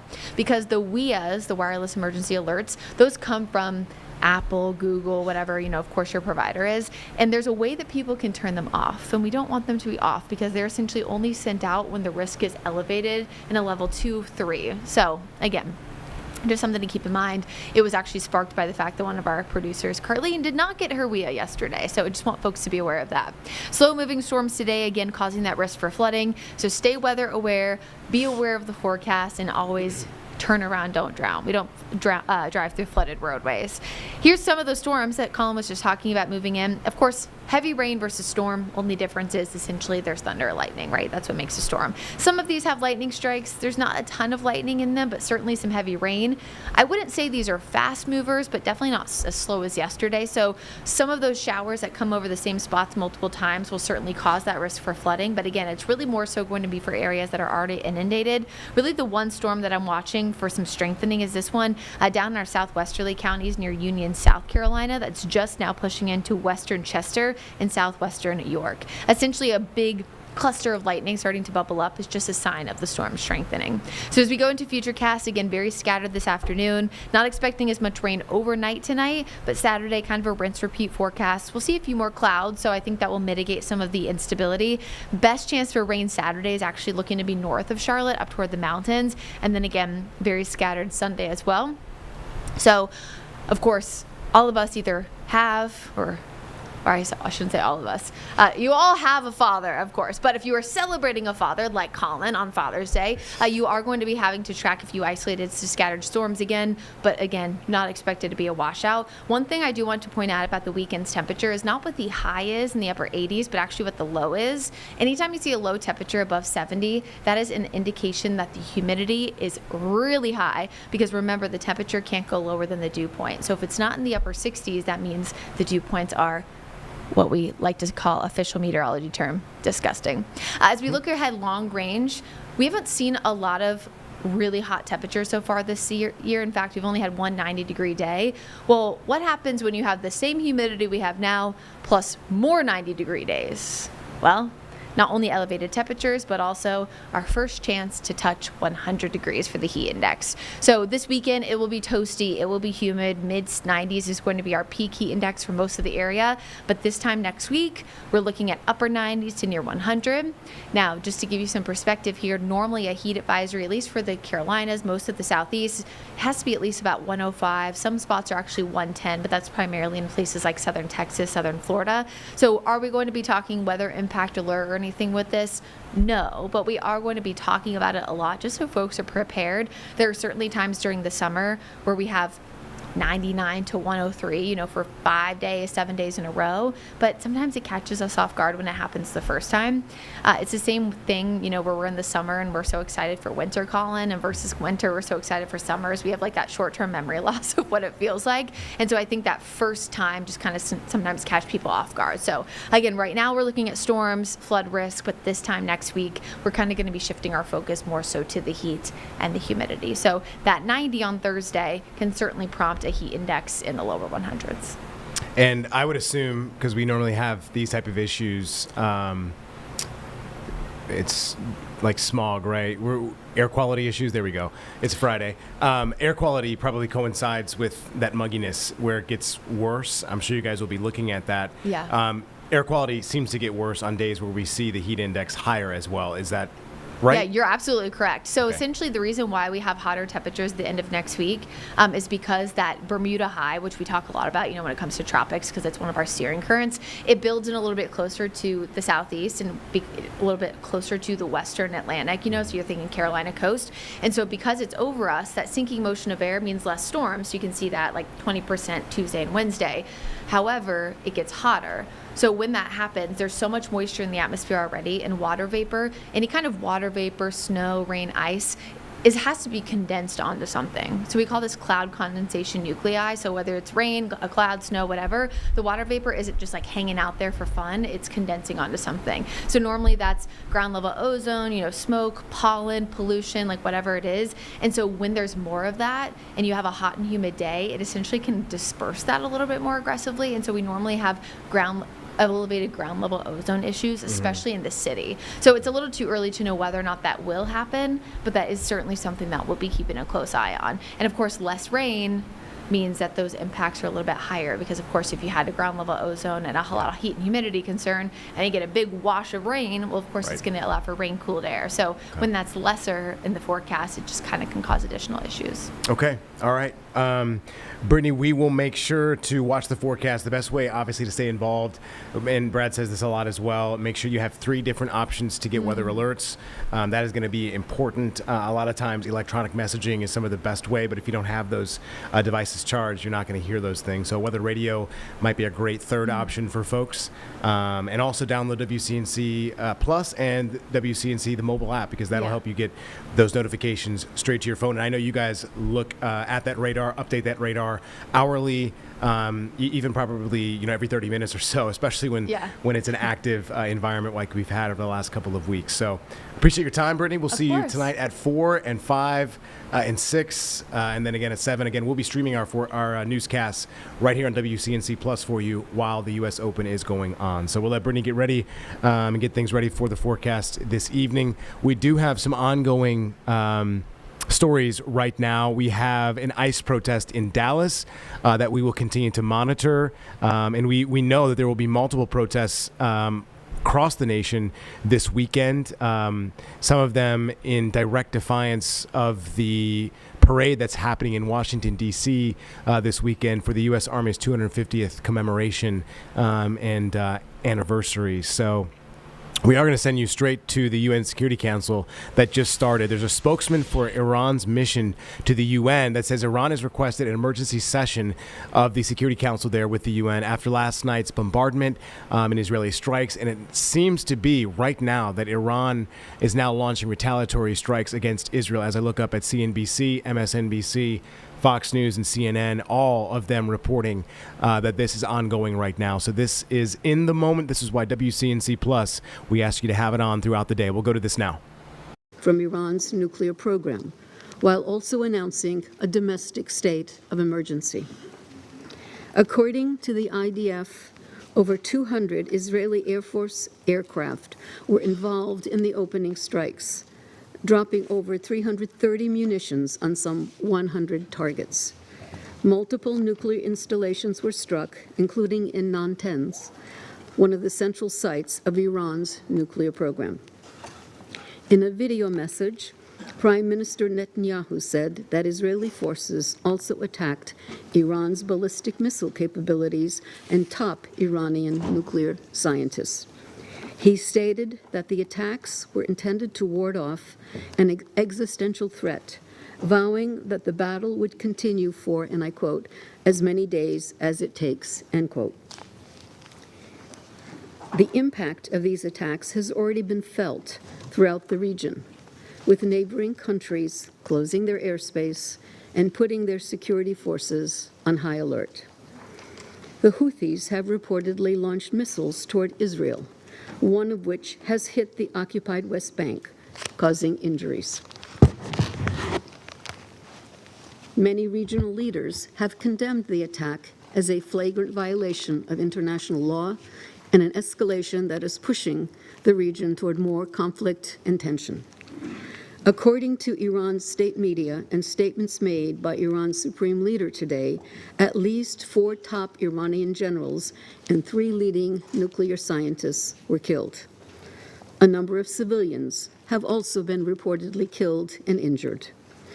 The supreme leader has promised severe punishment, and I quote, for Israel. Madam President, I reaffirm the Secretary General's condemnation of any military escalation in the Middle East. I also underline the obligation of member states not to use force against the territorial integrity or political independence of any state, and in accordance with the UN Charter and international law. I reiterate the call by the Secretary General to both sides to show maximum restraint at this critical moment and to avoid at all costs a descent into deeper and wider regional conflict. Of particular concern is the strikes on Iran's nuclear facilities. It has been reported that the Natanz enrichment complex, which houses both the fuel enrichment plant and the pilot fuel enrichment plant, suffered significant damage, including centrifuge cascade calls. The International Atomic Energy Agency resolution, adopted on 12 June, calls on Iran to meet its legal obligations and to fully cooperate with the IAEA to urgently remedy its non-compliance with its safeguards agreement. Finally, the latest dangerous escalation follows some significant diplomatic developments. Talks between Iran and the U.S. were to resume in Oman this weekend. I encourage such diplomatic efforts to continue. A peaceful resolution through negotiations remains the best means to ensure the inclusively peaceful nature of Iran's nuclear program. We must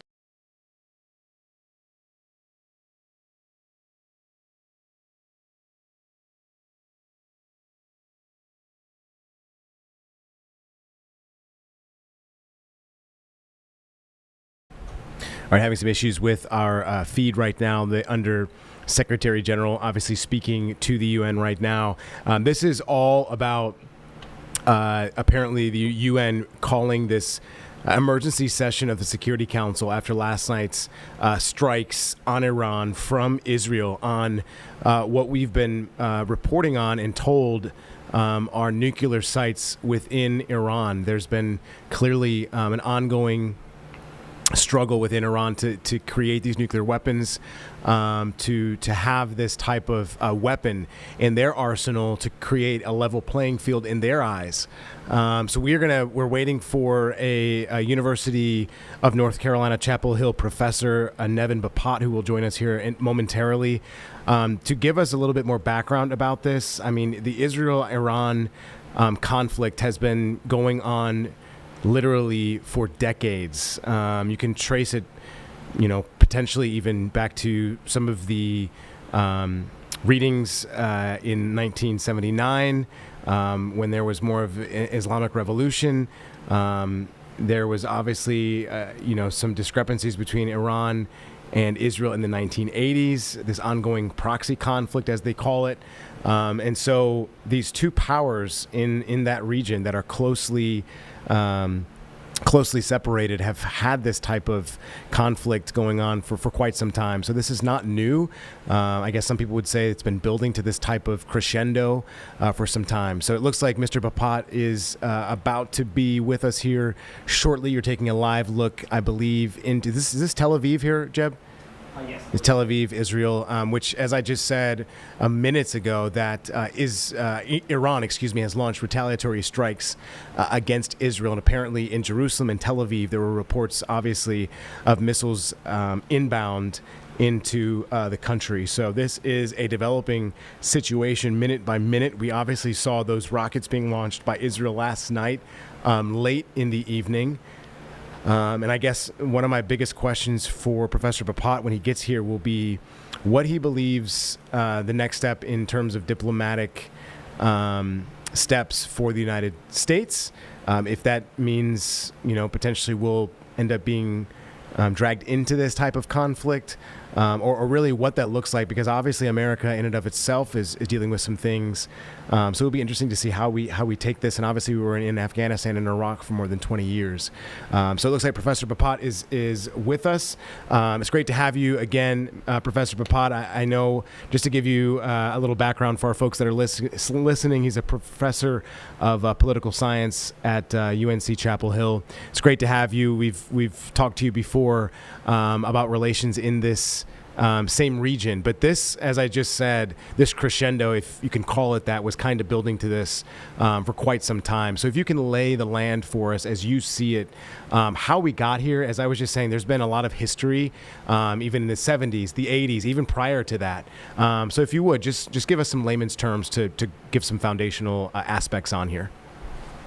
Sure. So, and thank you for having me on. So, just some, again, I'll have to go through this pretty quickly, but some background is that in the 1950s, Iran was starting to have something that looked like a democratic form of government, but the government was potentially going to start to tax oil revenues that came out of Iran at a rate that was unacceptable to the British and to the United States. So there was a coup that was staged by both, that was supported by both, that put in someone called the Shah of Iran, who ruled the country until 1979. And then in 1979, there was a coup, an Islamist-based coup by the Ayatollahs that formally, in essence, was committed to opposing the United States and looked at most of the states in the Middle East as U.S. puppets. And so their goal was to try to undermine those states. And they also looked at Israel as a form of a colonial possession of the United States. So I think one thing to sort of be clear about is that when it comes to Iran's relationships with the United States and Israel and the United States are two different entities, but I don't necessarily think that Iran sees them that way, that effectively they're the same. So that's when Iran began its long support of various terrorist movements that we call, and eventually built this thing. So there's a little bit of pause after the end of the Cold War, but then when the war on terror started, once Iran was labeled as part of the axis of evil, then we got to this point of fairly antagonistic relationships between the U.S. and Iran, especially as Iran supported various proxy threats the region, including in Iraq. And then throughout this whole thing, again, an important thing to remember is that Iran and Israel, because of that relationship, they're always, there's a deep animosity. I think Israel has always looked at Iran as a potential existential threat, especially as they made their pursuit towards the development of nuclear weapons. And Israel has always been opposed to any sort of deal with Iran that looks like it might give Iran some enrichment capacity. And so while the United States was also threatening force against Iran if they continue to move towards the nuclear weapons program, Israel was as well. And Israel was always the entity that was pushing the United States to be harder on Iran, which has culminated in these last, in yesterday, where we saw an attack by Israel against Iran. The interesting thing is that Israel appears to have done this with its own military forces. This isn't, the United States isn't part of it except to coordinate slightly. So that part is something that might have been unexpected. That was a great foundational perspective right there, and that's why we always ask you. I know you have a very limited time, about 6 or 7 minutes left, and I want to ask you this, because you alluded to the fact that Iran sees Israel and the United States as one entity, and as far as I can remember, the United States has always backed Israel. Do we see a potential conflict where the United States gets involved here? I mean, as I said, we just were winding down Afghanistan, Iraq. Obviously, 2 days ago, they were telling people to get out of Iraq and a lot of those embassies. So there was clearly knowledge on the ground, intelligence about this situation, which leads me to believe that potentially the United States could get involved if they see that there's a reason to do so. Is that a possibility, a real possibility that we could be looking at here in the weeks, I guess, in the future? So it is a possibility, right? The U.S. has many assets in the region, so it could get involved. It has the capability to do so. I think one of the things, again, to allude to the last point that was interesting is that Israel seems to have carried this out on its own. I'm sure there was some intelligence sharing. Just the fact that there were evacuations indicates that Israel did share some intelligence with the United States and told them to evacuate personnel that may be vulnerable. And I think especially now that we're seeing Iran fire back and we're seeing an Iranian response to Israel, depending on how that goes and how extensive that is and how long this drags out, I could very easily see the United States starting to get pulled into it. Though I will say the Trump administration seems to have been hesitant to adopt any sort of foreign military adventure. So I think there will be some hesitancy there and some sort of effort to try to get Israel to do the bulk of the work. Work being trying to make sure that Iran does not get a nuclear weapons capability or to defend itself. But it's very easy to see the United States getting pulled into it. And one other area to really pay attention to is the Strait of Hormuz. That's an area where most of the world's energy is generating out of. From multiple offshore oil fields and from Iran itself. So the United States has always been committed to keeping that passageway open. It's about 35 miles long. And in previous conflicts with Iran, there's been violence in the Strait of Hormuz when Iran has threatened, when cornered, to close that area. So that's another area where the United States could get pretty significantly involved. Last thing, does the United States have any diplomatic leverage at this point to try to come in and be the peace dealer here and to try to bring both Israel and Iran, which has, people have tried to do before, even the United States trying to get Iran to sign on an accord to not develop nuclear weapons as recent as this week and last week. So I guess that's the question. What leverage do the United States have here to try and stop this type of conflict, if any, right? Sure, it does have considerable leverage, right? The United States has considerable leverage over Israel, right? So it can compel Israel. Again, the tie between the United States and Israel is so important to Israel and to the United States. So if the United States really pushed Israel to stop, it could be possible that Israel would stop. And I'm sure that Iran views it exactly the same way. The one reason maybe not to, from the American and Israeli perspective, again, depending on how you look at this conflict, if you really want to look at this in an aggressive way and sort of are wanting this to be the end of Iran's regime, or the end of their nuclear weapons program, they are vulnerable right now. So they suffered considerably with the pager attacks in Lebanon and with the loss of Syria. So Iran is actually in a vulnerable state. So that might be an impetus for Israel to continue, especially with their success in knocking out some of Iran's surface-to-air missile installation. So they basically have, control over the sky over Iran. So there may be a reason to continue. I think that the United States may have reason to pause there because there is a real, I think, incentive. If we look at the Trump administration, they seem to be averse to long foreign conflicts, which this could be one of them. There's also a reason to try to make sure that energy continues to flow out of the Strait of Hormuz, which is always a vulnerability here. So it's a very fluid situation. It can go a bunch of different ways. But there are reasons, I think, for the Israelis not to end it very, very quickly and to continue. Awesome. We want to be respectful of your time. I so appreciate you coming on here at a moment's notice because you really do give us a good idea from 30,000 feet up what this looks like and really what it could look like. And I think a lot of folks are hesitant, especially right now with all the things going on in America. So I guess we'll just see, what happens. So again, Professor Papat from UNC Chapel Hill, we certainly appreciate you, sir. He's a professor of political science, a very good one at that. We appreciate your time. We'll talk to you soon again. Thank you. All right, thank you. All right, so we want to go back to the UN Security Council in their emergency session right now, where we do have the United Nations, or a spokesman for Iran's mission to the United Nations, who has requested this meeting. So we'll go back to this as it is going on right now. In front of our eyes, because of Israeli action, what is happening is a very dangerous escalation in the Middle East region, and this is something that requires an immediate attention from this council. We are grateful to the Guyana presidency for convening this meeting of ours so expeditiously. It's symptomatic that initially the council was to consider today, at this very time, the humanitarian consequences of inhumane actions by Israel against the people in the Gaza Strip. Instead of that, we are here having to discuss a new, most dangerous and irresponsible adventure by West Jerusalem in the region, but this time it is also pushing the region to a large-scale nuclear catastrophe. In the early hours of the 13th of June, Israel delivered a number of extensive strikes against the territory of the Islamic Republic of Iran.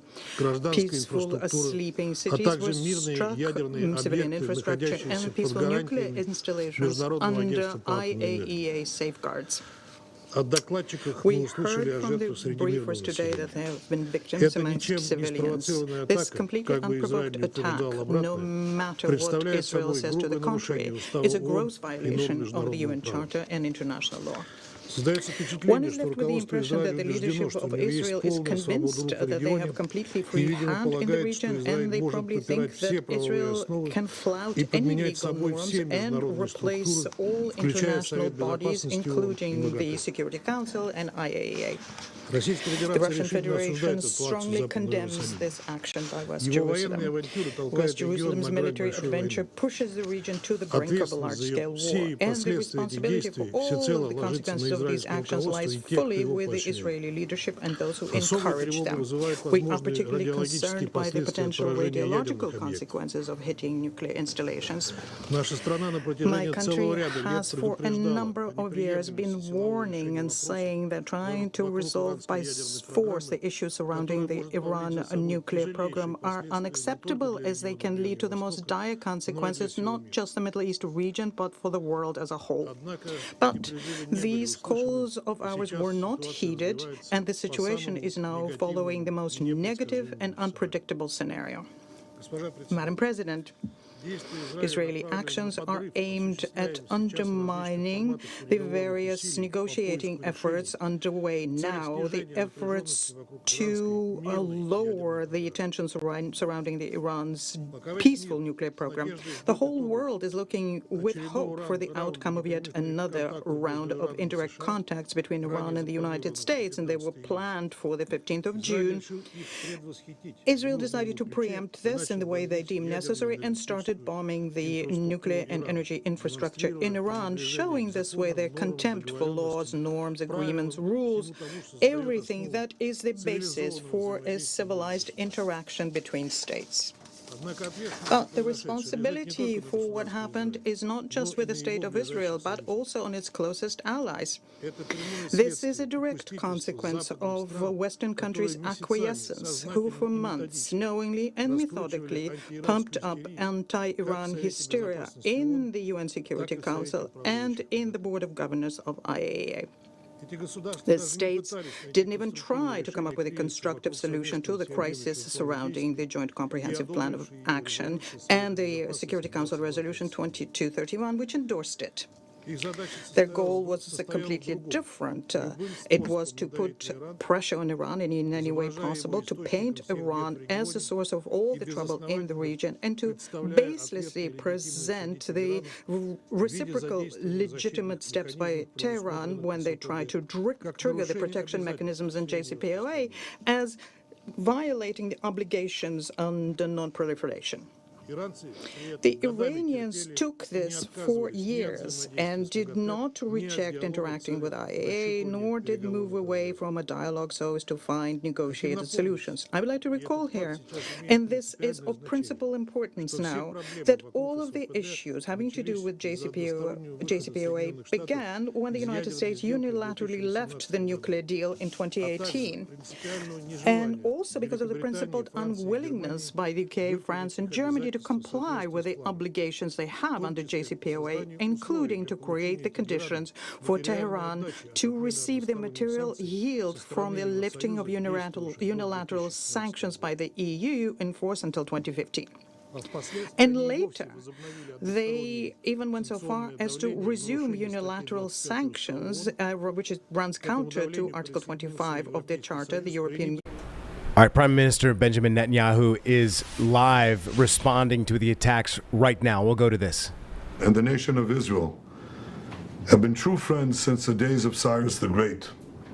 And the time has come for you to unite around your flag and your historic legacy by standing up for your freedom from an evil and oppressive regime. It has never been weaker. This is your opportunity to stand up and let your voices be heard. Woman, life, freedom. Zan, Zandegi, Azadi. As I said yesterday and many times before, Israel's fight is not with you. It's not with you, the brave people of Iran, whom we respect and admire. Our fight is with our common enemy, a murderous regime that both oppresses you and impoverishes you. Brave people of Iran, your light will defeat the darkness. I'm with you. The people of Israel are with you.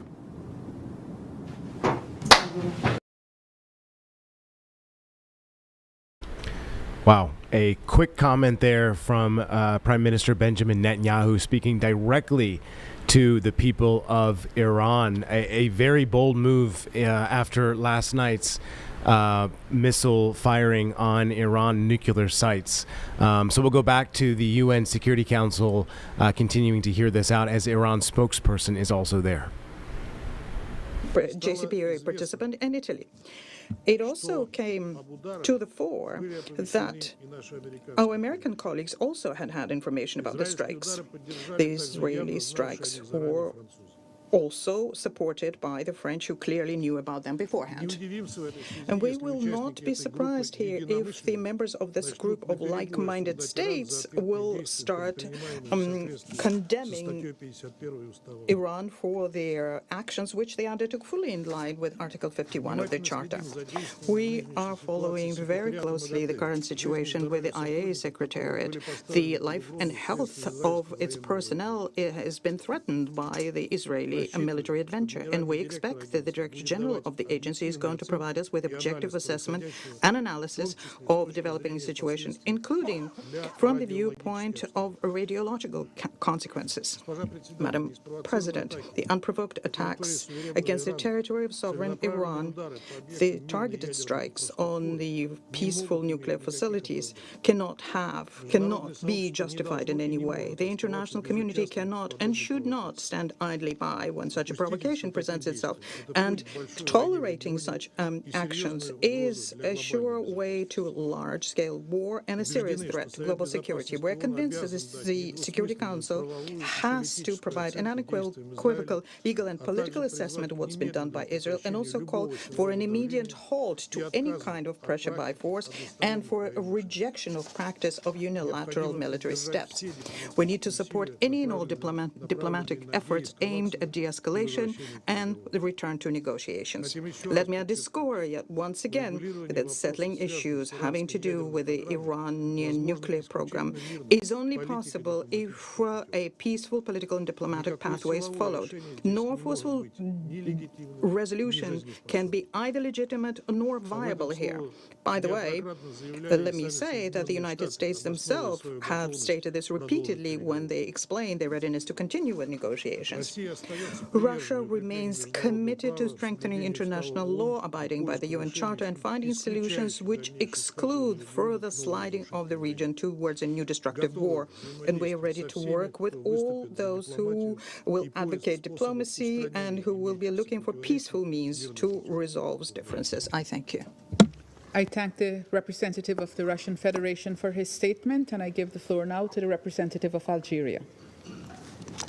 Thank you, Madam President. First of all, I wish to extend my appreciation to you for your prompt response in convening this urgent meeting, which underscores the gravity of the situation before us. I thank USG Di Carlo and Director General Grossi for their insightful briefing. From the outset of the mandate of Algeria on this Council, we have consistently warned against the growing danger of a broad regional conflagration fueled by a spiral of illegal acts and multiple provocations of Israel. The events of today sadly confirm the validity of those warnings. We are now faced again with the serious and deliberate act of aggression.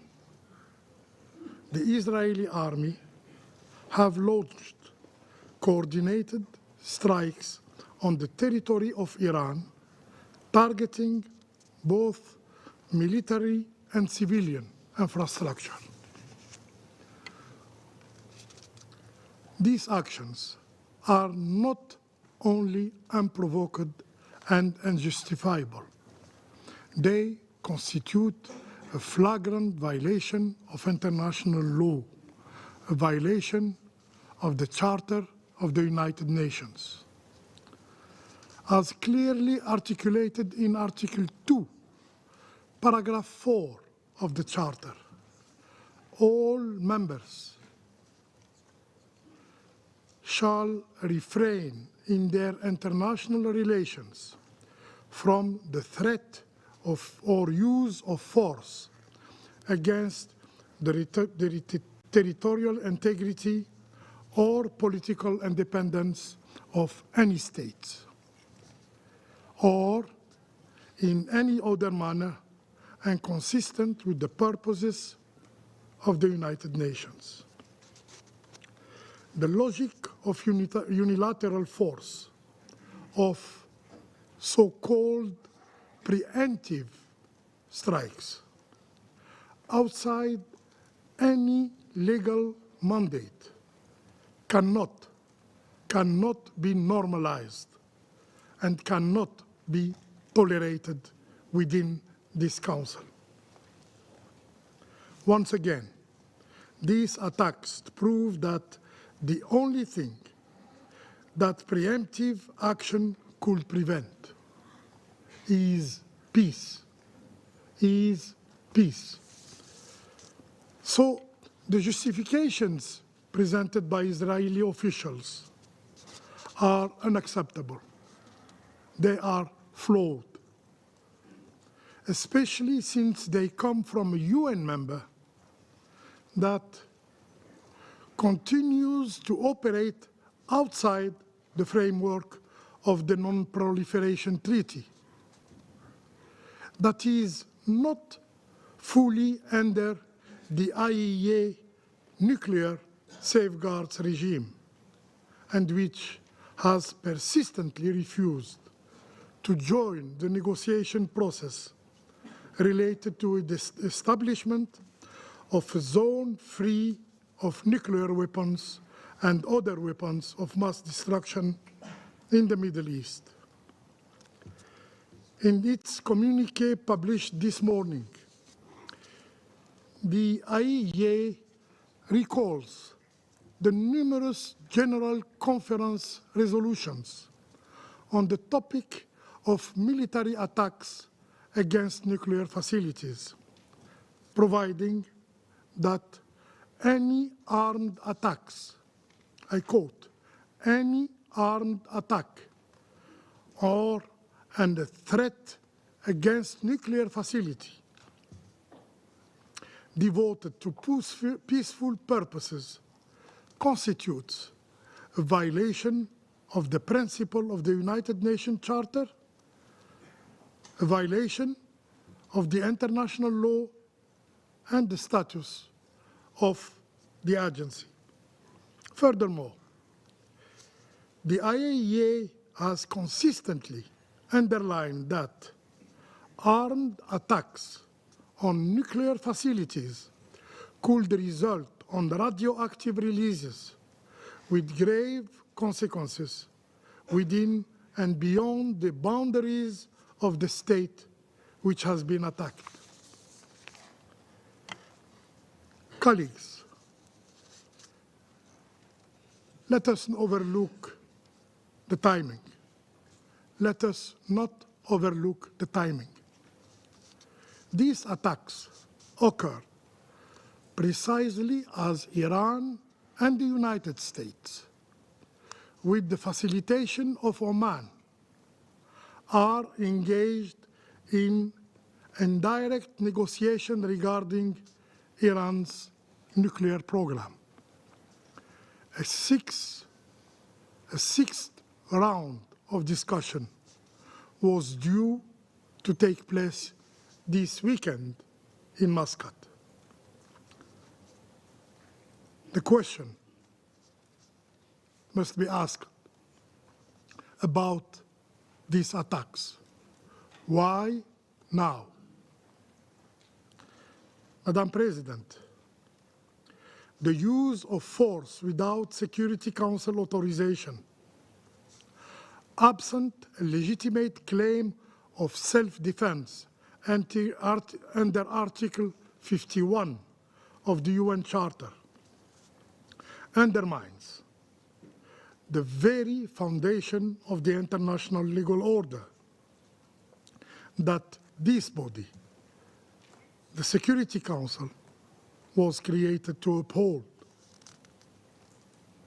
It is an act completely divorced from any legal ground, but does not come to the surprise of anyone in this chamber. Yes, the Israeli acts like if international law does not exist, or simply it does not apply to them. Israel is sowing chaos throughout the region, throughout the Middle East. Its conduct is unworthy of a member of the United Nations. We are witnessing a repeated act of aggression.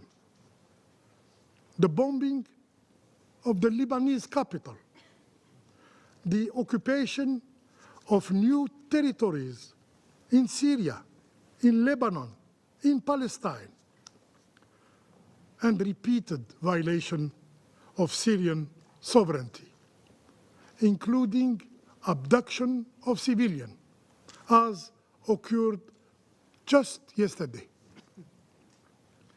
In Gaza, Israel is using starvation as a method of warfare in clear violation of international humanitarian law.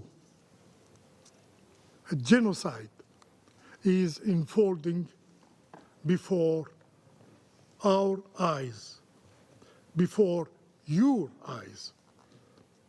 This is the behavior of a rogue state, and yet some still wonder why the Middle East remains so dangerously unstable.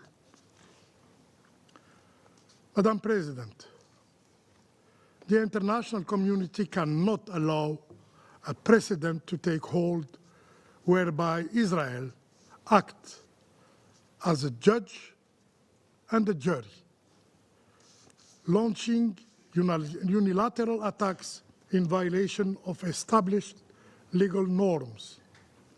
Such course of action would erode the credibility of the Security Council and diminish the authority of the United Nations Charter itself.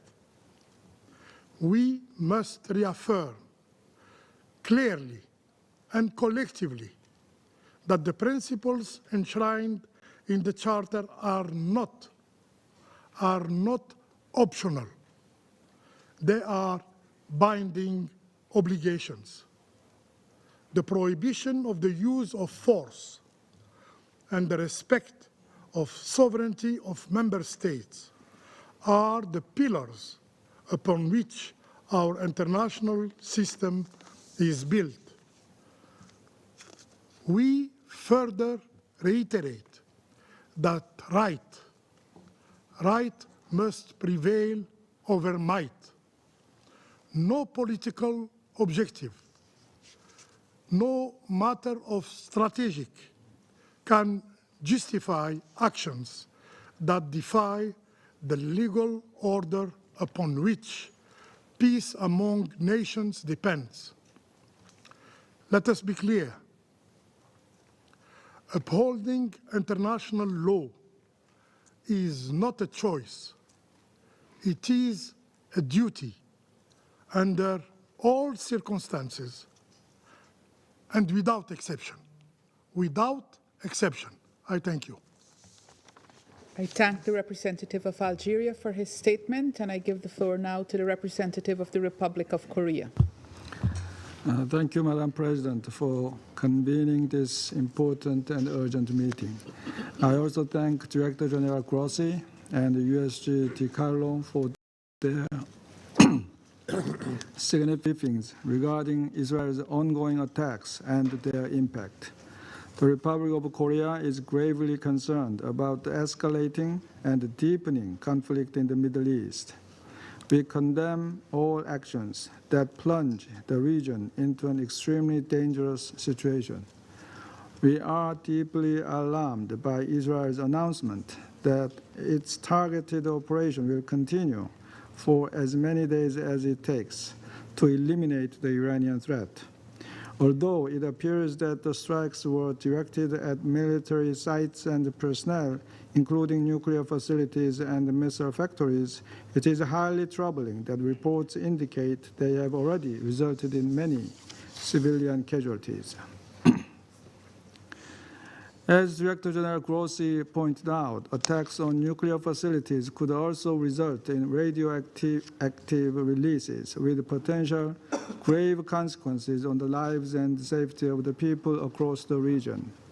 We support the IAEA's commitment to ensuring nuclear safety, security, and its safeguards mandate in all circumstances.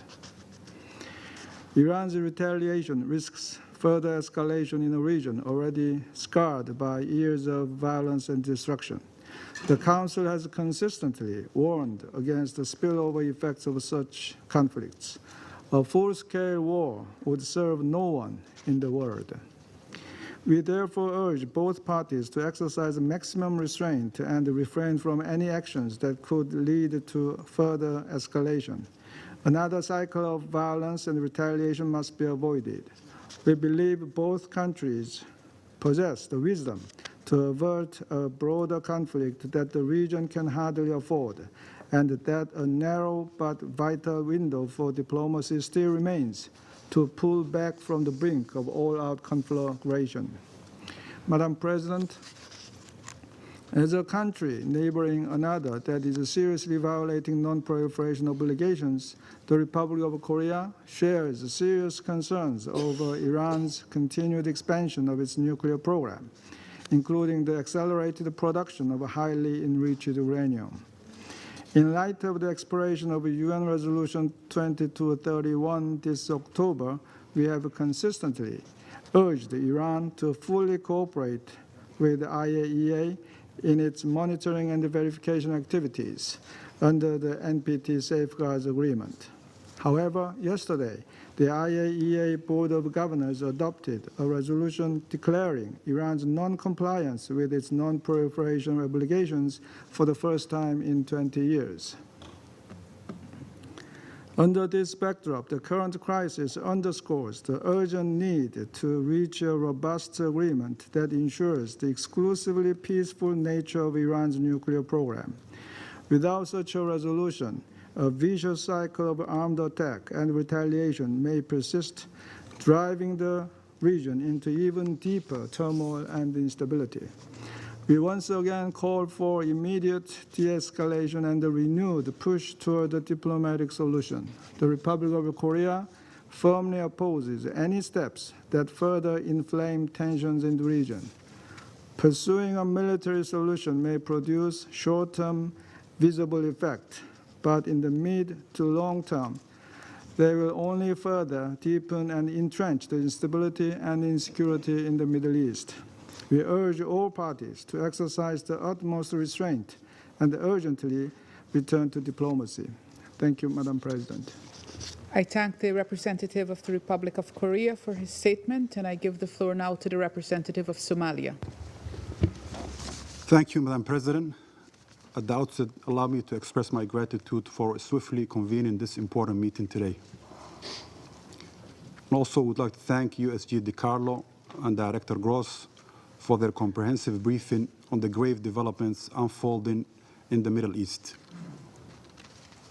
Madam President, Somalia is gravely concerned by the escalating confrontation between the Islamic Republic of Iran and Israel, especially in the light of recent reports regarding Israeli airstrikes on Iran and Iran's subsequent actions. These developments represent a dangerous turning point with serious implications not only for the two countries involved, but for the entire region and the world.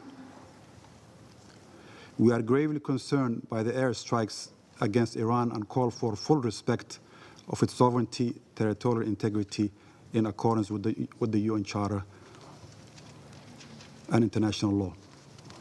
The use of force against a sovereign nation, regardless of the justification, risks undermining the foundational principles of international law and further destabilizing global peace and security.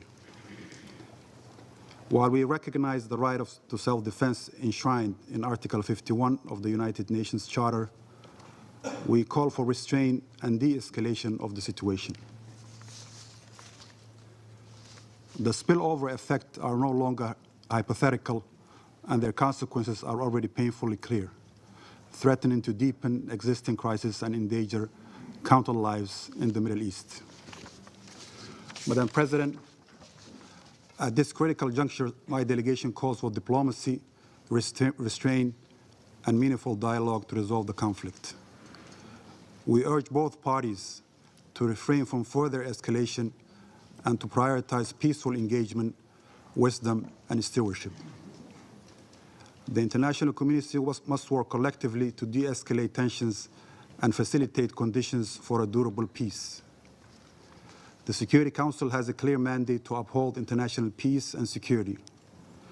We call on all members to act with unity and resolve to support an immediate cessation of hostilities and return to dialogue and diplomacy. Lasting peace in the Middle East can only be achieved through addressing the root causes of instability in the region and the respect for international law. In conclusion, Madam President, Somalia reaffirmed its solidarity with all those affected by this conflict and stands with the global community in urging a return to diplomacy and full adherence to international law and its covenant, including the principles of the Charter of the United Nations. I thank you. I thank the representative of Somalia for his statement, and I give the floor now to the representative of Panama. Thank you, Madam President. We would like to express our thanks to Undersecretary General and Rosemary DiCarlo and to Director General of the International Atomic Energy Agency, Mr. Rafael Grossi, for their presentations. And we welcome the delegations of the Islamic Republic of Iran, Israel, Iraq, and Kuwait. We're meeting here today at a moment of extreme gravity for international peace and security. The Colombian writer Gabriel Garcia Marquez had as the title of one of his works a classical expression, wonderful expression, when he qualified a predictable situation as the chronicle of a death pre-announced, and that could be applied to this situation. The events that occurred last night really are hardly surprising, but they do represent a new and troubling link in a chain of tension that threatens regional and global stability. It is especially alarming that these events are taking place in a region marked by deep sensitivities with regard to security and proliferation. The proliferation of weapons of mass destruction, particularly nuclear weapons, represents an existential threat that this Council cannot ignore. The Republic of Panama, as a country firmly committed to international law and to global stability, has consistently called for the strengthening of the global non-proliferation regime, and we underscore the irreplaceable role that is played by the International Atomic Energy Agency, the IAEA, in this collective effort.